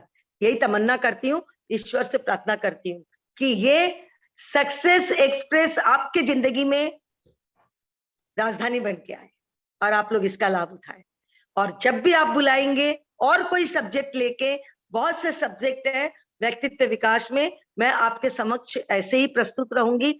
मुझे पता नहीं, आज मैं घड़ी भी नहीं देख पा रही हूँ कितना समय आप लोगों का ली हूँ। धन्यवाद। जय महेश, जय भारत। सिर्फ एक बात बोलूंगी, आज से इंडिया मत कहिए। यदि शोभा साधानी को आप लोग स्नेह करते हैं, प्यार करते हैं, एक बात मान लीजिए, आज से इंडिया मत बोलिए। भारत हमारा प्राचीन सभ्यता, प्राचीन मूल्य की चीज है, जो हमारी संस्कृति है, जो विश्व गुरु रह चुका है, जो हमें प्रतिष्ठापित किया है, उस भारत को भारत ही बोलिए। विदोषी का दिया हुआ नाम, दासत्व का नाम भारत, इंडिया मत बोलिए। बस यही उपहार, यही रिटर्न गिफ्ट आपसे चाहिए। जय भारती। धन्यवाद। जय भारत। अत्यंत प्रेरणादायी वाणी एवं प्रतिभाशाली व्यक्तिमत्व आज के प्रमुख वक्ता का हम सभी ने देखा है। आदरणीय शोभा जी से मैं बहुत बहुत धन्यवाद यहाँ पे व्यक्त करता हूँ कि आपने जो आज की ये सक्सेस राजधानी पे जो आप सवार हुई, और हर जो स्टेशन की मुलाकात हमको बहुत ही आसान और बहुत ही सर्वसाधारण उदाहरणों के द्वारा आपने जो करा के दी, बहुत बहुत आपका मैं धन्यवाद यहाँ पे व्यक्त करता हूँ। आपका ये जो सेशन रहा, ये हम सभी के लिए प्रेरणादायी रहा। अब इसके बाद इस शानदार और प्रेरणा से भरे व्याख्यान के बाद अब मैं कार्यक्रम को आगे बढ़ाता हूं और इस व्याख्यान की समीक्षा करने के लिए मैं आमंत्रित करता हूं राष्ट्रीय संगठन मंत्री नासिक की आदरणीय सौ शैला जी कलंत्री। जय श्री कृष्ण, जय उमा महेश। जय श्री कृष्णा शैला जी। हाँ, जय श्री कृष्ण शोभा दीदी। बहुत बढ़िया, मतलब सब मंत्रमुग्ध हो गए शायद। जय उमा महेश, आदरणीय शोभा जी, रामनिवास जी भाई साहब, श्री किशन जी भाई साहब, मदन लाल जी भाई साहब, अनुसुईया जी, सुनीता जी, हार्दिक जी, गोविंद जी और पवन जी जो आज का सूत्र संचालन कर रहे हैं, सबको बहुत बहुत बधाई।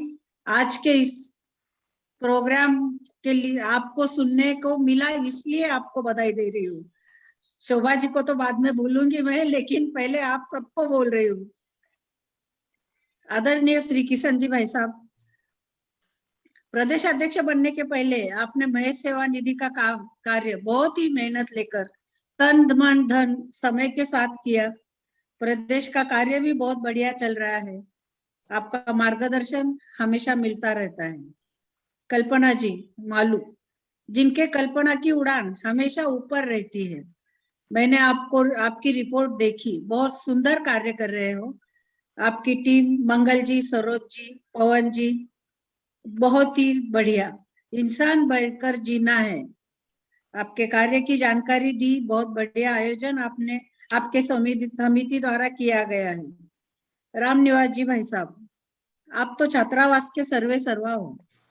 छात्रावास का काम जिस तन्मयता से, गति से सफलता पूर्वक हो रहा है, उसके पीछे आपकी मेहनत, लगन, उत्साह, सबको साथ लेके चलना ही है। शोभा जी के कार्यकाल की जानकारी आपने बहुत अच्छी दी, बहुत अच्छा लगा कि सही में शोभा दीदी का कार्यकाल बहुत अच्छा रहा था। महाराष्ट्र प्रदेश महिला संगठन का कार्य भी बहुत अच्छे तरीके से चल रहा है। राष्ट्र में भी महाराष्ट्र प्रदेश के कार्य को बहुत नवाजा गया है। अनुसुईया जी, सुनीता जी, आपका और आपकी टीम का बहुत बहुत धन्यवाद, अभिनंदन बहुत बहुत आपका। शोभा जी, आपका तो क्या कहना, आप आज एक अलग ही अंदाज में दिख रही हो। बहुत खूब। आपकी कहानी सुनकर हम सब अचंभित रह गए। खुद को एक छोटा सा कार्यकर्ता कहना एक आपकी महानता है। खुद को कर बुलंद इतना कि सब पूछे बता तेरी रजा क्या है।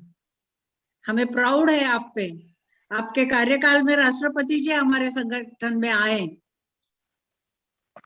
आपने काफी सारी बातें जो आपकी सक्सेस एक्सप्रेस चली है, मुझे दोबारा बैठने का मौका मिला है आपकी सक्सेस एक्सप्रेस में, जिसमें आपने काफी सारी बातें कही है। उस सक्सेस एक्सप्रेस की चरित्र, संवाद, विवेक, एकाग्रता, उदारता, श्रोता, सेवा भाव, जोश, पहल की शक्ति, समस्या सुलझाना, जिम्मेदारी, अनुशासन, टाइम मैनेजमेंट, आत्म कंट्रोल, खुद को अपडेट करना, लक्ष्य का निर्धारण करना, साहस और खुद को सशक्त बनाना, इतने सारे स्टेशन लेके हम सक्सेस एक्सप्रेस हमारी चल रही है। अभी भी आप, मुझे ऐसा लगता है कि आपको और टाइम मिलता तो और आप आगे हमें काफी सारी बातों से अवगत कराती, क्योंकि मुझे तो ऐसा लगता है कि ये अभी स्टेशन पर ही रुकी है, लेकिन और आगे बढ़नी है। फिजिकली आके बोलूंगी। हाँ, फिजिकली बात बिल्कुल बिल्कुल। अब वर्चुअली आपने कहा खुद को अंडर एस्टिमेट मत कीजिए। जिंदगी की फिलोसॉफी जानिए, कैसे जीवन जीना है। हमारे हाथ में ये नहीं है कि मेरे माता पिता कौन हो, मेरे भाई बहन कौन हो, हम मेरी परवरिश कैसी हो, लेकिन मैं उनके साथ कैसे रहूं, ये हमारे हाथ में बराबर है। बच्चों पर विश्वास करना सीखिए। घर की लेडीज को काम दीजिए। एक पढ़ी लिखी बहू आपके घर आने वाली है, आपके लाइफ को यू टर्न करना है, ताकि बच्चों से सीख के आप भी उनके बराबर में आ सके। लाइफ को एक लर्निंग प्रोसेस में डालिए, त्याग और सफलता के साथ समर्पित हो जाइए। आपको जो चाहिए वो पहले दूसरे को दीजिए, यही कर्मयोग है। राम जी सिद्धांतवादी आदर्शवादी थे, कृष्ण सिद्धांत के साथ नीति को अपनाते थे। संगठन में सिद्धांत है आचार संहिता, विधान जो बदलना नहीं चाहिए। नीति के साथ कार्य कीजिए, खुद को अपडेट करना सीखिए, अच्छी किताबें रखिए घर में, अच्छी किताबें पढ़िए। देखिए सरस्वती के साथ लक्ष्मी जी आती ही है। इतनी सारी बातें, कितनी बातें शोभा जी। मैं अगर आपको पता है मुझे लिखने की आदत है, मैं जितना हो सके लिखने की कोशिश करी, लेकिन मैं पूरा तो बोल नहीं सकती, इसलिए कुछ कुछ चीजें बहुत सारी अच्छी आपने जो बताई बहुत अच्छी लगी, और जो मैसेजेस आ रहे थे उसमें पता चल रहा था कि लोगों ने बहुत ज्यादा पसंद किया है। मुझे लगता है कि हम इस पे ना जाइए कि उपस्थिति कितनी है, क्वांटिटी नहीं क्वालिटी हम देखेंगे। और मुझे पूरा विश्वास है कि आज जितने भी लोग यहाँ पे उपस्थित है, मैंने देखा शायद आशा दीदी भी ज्वाइन हुए थे, सुशीला दीदी भी थे शायद, तो इतने जो लोग जुड़े हुए हैं क्वालिटी वाले, तो निश्चित ही आपका जो आज का जो आधा पौन घंटा 1 घंटा जितना भी आपने हमें, मुझे भी नहीं पता आप कितनी देर बोले, क्योंकि हम सुनते ही रहे, ऐसा नहीं लगा कि अब रुक जाना चाहिए शोभा जी ने करके। तो बहुत सुंदर, बहुत एक आपके व्यक्तित्व का अलग पहलू, क्योंकि हम बहुत साथ काम किए हुए, हमने 8-10 दिन का महाराष्ट्र प्रदेश का दौरा भी किया था, बहुत नजदीक से आपको देखा है। तो बहुत बहुत आपको क्या बोलूं, आप आज की नजर उतार लेना, जीजा जी को ही बोल देना अगर घर में कोई नहीं है तो लास्ट में आपने जो कहा कि भारत मैं को जेठानी भारत के ही यहाँ बोलिए। हूँ, जेठानी को बोलूंगी नजर उतार दो भाई। बिल्कुल बिल्कुल उतारने को बोलना, भारत को भारत ही बोलिए, इंडिया नहीं। बिल्कुल सही है, यस मैं यस, उसमें भी आपके साथ थी, लेकिन किसी कारणवश में और आगे नहीं लेकिन साथ हो आज भी साथ साथ हूँ। हो। और आप विश्वास रखिए, हर जगह जाती हूँ वहां मैं ये बोलती हूँ। लास्ट में मैं इतना ही कहना चाहूंगी कि अखिल भारतीय माहेश्वरी महिला संगठन ने बाकी लोगों के लिए भी और आपके लिए आप सब तक पहुंच गया होगा। 8 मार्च अंतरराष्ट्रीय महिला दिवस के अवसर पर राष्ट्रीय महिला संगठन एक कार्यक्रम हाथ में ले रहा है, जिसमें बहनों को स्वावलंबन बनाने के लिए सिलाई मशीन प्रदान करेंगे, सिलाई की ट्रेनिंग भी देंगे, और स्वाश्रिता रूट लेवल तक यह कार्य करने वाले हैं। इसमें आप सब, जैसे कि मैं हमेशा कहती हूँ कि युवा संगठन, प्रदेश सभा और महिला संगठन जब साथ में काम करते हैं तो बहुत मुझे अच्छा लगता है। आज तीनों संगठन यहाँ पे है, तो मैं इतना ही कहना चाहूंगी कि जरूर आप इस प्रोजेक्ट में सहभागिता दिखाइए अपनी, और अपना ही काम नहीं समझ के तीनों संगठन एक साथ मिलके कार्य करेंगे तो हमेशा, जैसे महाराष्ट्र प्रदेश के अध्यक्ष यहाँ पे है अनुसुया जी, तो हमेशा की तरह महाराष्ट्र का नाम इस बार भी प्रथम स्थान पर आपका रहेगा, ऐसा मुझे विश्वास है। और शोभा जी पुनश्च एक बार आपको बहुत बहुत आपका अभिनंदन, धन्यवाद। बहुत सुंदर तरीके से हमें आपके स्टेशन पर से गुजरे हम, आपने जो जो स्टेशन बताए बहुत सुंदर एक्सप्रेस थी आपकी, सक्सेस एक्सप्रेस। तो इसके लिए आपको पुनश्च एक बार आपका अभिनंदन। मुझे यहाँ बुलाया, बोलने का मौका दिया, कल्पना जी मालू, उनकी टीम, प्रदेश सभा, महिला संगठन, सबका बहुत बहुत अभिनंदन, आभार, धन्यवाद। जय उमा महेश। बहुत बहुत धन्यवाद शैला जी। मैं एक बात बताना चाहती हूँ कि आज हमारी सक्सेस एक्सप्रेस में हमारे राष्ट्रीय पदाधिकारी बहनें भी काफी जुड़ी हुई थी। आदरणीय सुशीला जी काबरा, आशा जी लड्डा, नम्रता जी बिरानी, सुमन जी माहेश्वरी, मंगला जी मानधने, ज्योत्सना जी लाहौटी और काफी बहनें जुड़ी थी। मैं उनका सबका स्वागत करती हूँ और धन्यवाद भी करती हूँ। कि आपने इतना समय दिया और हमारे इस सक्सेस एक्सप्रेस को आपने और सक्सेस बना दिया। आपका बहुत बहुत धन्यवाद। शोभा जी, आपका धन्यवाद जितना करूं उतना कम है, क्योंकि सब महिलाओं के इतने मैसेज आ रहे थे कि हम सच में कुछ इतना प्रेरणादायी आपका रहा कि हम जिंदगी का निश्चित ही इसमें हो जाएगा, इसमें कोई दो बार नहीं। बहुत बहुत धन्यवाद। बहुत ही सरल एवं सटीक भाषा में व्याख्यान की समीक्षा करने के लिए मैं आदरणीय सौ शैला जी का बहुत बहुत धन्यवाद व्यक्त करता हूँ। कार्यक्रम को आगे बढ़ाते हुए अब मैं आभार प्रदर्शन के लिए बुलाता हूँ समिति सह संयोजिका हमारी साथी सौ सरोजी गट्टानी। जय श्री कृष्ण, जय उमा महेश। निभाकर संस्कृति की परंपरा हम आपका आज मानते तो है आभार, पर सच कहूं बस आपके स्नेह धारा में भीग कर ऐसे ही रहना है हमको सरोबार। आभार मानने से पहले तो मैं शोभा दीदी के लिए पहले 4 लाइन कहना चाहूंगी कि शोभा दीदी, आपके आज के सार्थक एक्सप्रेस ने जो संवाद का जादू का माहौल बनाया है, देखे जाए एक खुशनुमा बन गया है आज का माहौल। कैसे करे धन्यवाद आपका, आपने जो आज का समा बांध दिया है, बहुत ही सार्थक रहा है आज का जो आपका व्याख्यान। हम सभी आज कुछ न कुछ नहीं, बहुत सारा झोली भर के यहाँ से लेके जाएंगे। महाराष्ट्र प्रदेश माहेश्वरी सभा अंतर्गत संस्कार संस्कृति संवर्धन समिति द्वारा आयोजित सक्सेस एक्सप्रेस के जूम सभागार में उपस्थित गरिमामय वंदनीय आज की वक्ता पूर्व राष्ट्रीय अध्यक्ष आदरणीय शोभा दीदी सादानी, राष्ट्रीय संगठन मंत्री आदरणीय शैलाजी कलंत्री, आज के विशेष अतिथि रामनिवास जी मानधाने, और खास तौर पर आज राष्ट्रीय पदाधिकारी बहनें भी यहाँ पर मतलब पधारी हुई थी। उन सभी को मैं तहे दिल से वंदन और अभिवादन करती हूँ।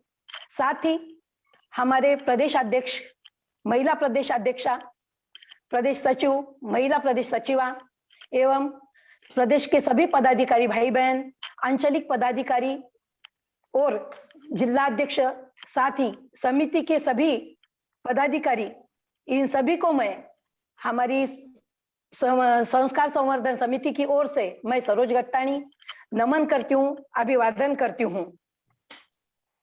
साथ ही रसिकगण जिनके बिना तो आज का समा बांधा नहीं जाता था, उन सभी को मैं धन्यवाद देती हूँ।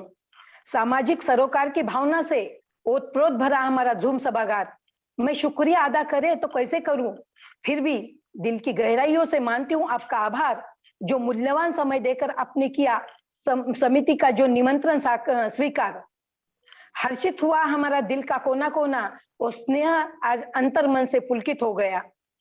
आदरणीय शैला दीदी कलंत्री, राष्ट्रीय संयुक्त मंत्री, आपके लिए क्या कहूं, मैं निशब्द हूं। आपके लिए तो शब्द सही में नहीं है कि आपने इतनी सुंदर समीक्षा की, सारा विस्तार से बता दिया कि अभी कुछ और बताने के लिए रहा है नहीं। आपकी गरिमामय उपस्थिति हमारे लिए प्रेरणा का एक आधार बन गई है। रामनिवास जी मानधानी जी, आपकी मौजूदगी से आ गए आज कार्यक्रम में बड़ा ही जायकेदार स्वाद और समिति की हर धड़कन से निकल रहा है। आपके लिए धन्यवाद। शोभा दीदी, आपकी जो एक्सप्रेस चलाई और जहां जहां के स्टेशन दिए, जैसे सार्थक विचारों की मेजबानी है, ये तो हमारे लिए स्टेशन क्या, मैं तो बोलूंगी एक तो ये हमारे लिए बहुत बड़ी मतलब जायकेदार मेजबानी थी, जिसमें आपने चरित्र, सामर्थ्य, उदारता, सिद्धांत, नीति, व्यवहारिकता, सहन शक्ति, विवेक, समर्पण, आत्मानुशासन, जिम्मेदारी, एकाग्रता, सुरक्षा और खुद को अपग्रेड करना, और सबसे बड़ी जादू बताई आपने, जो संवाद की जादू बताई कि संवाद के सहारे हम कैसे सारा जग अपना कर सकते हैं।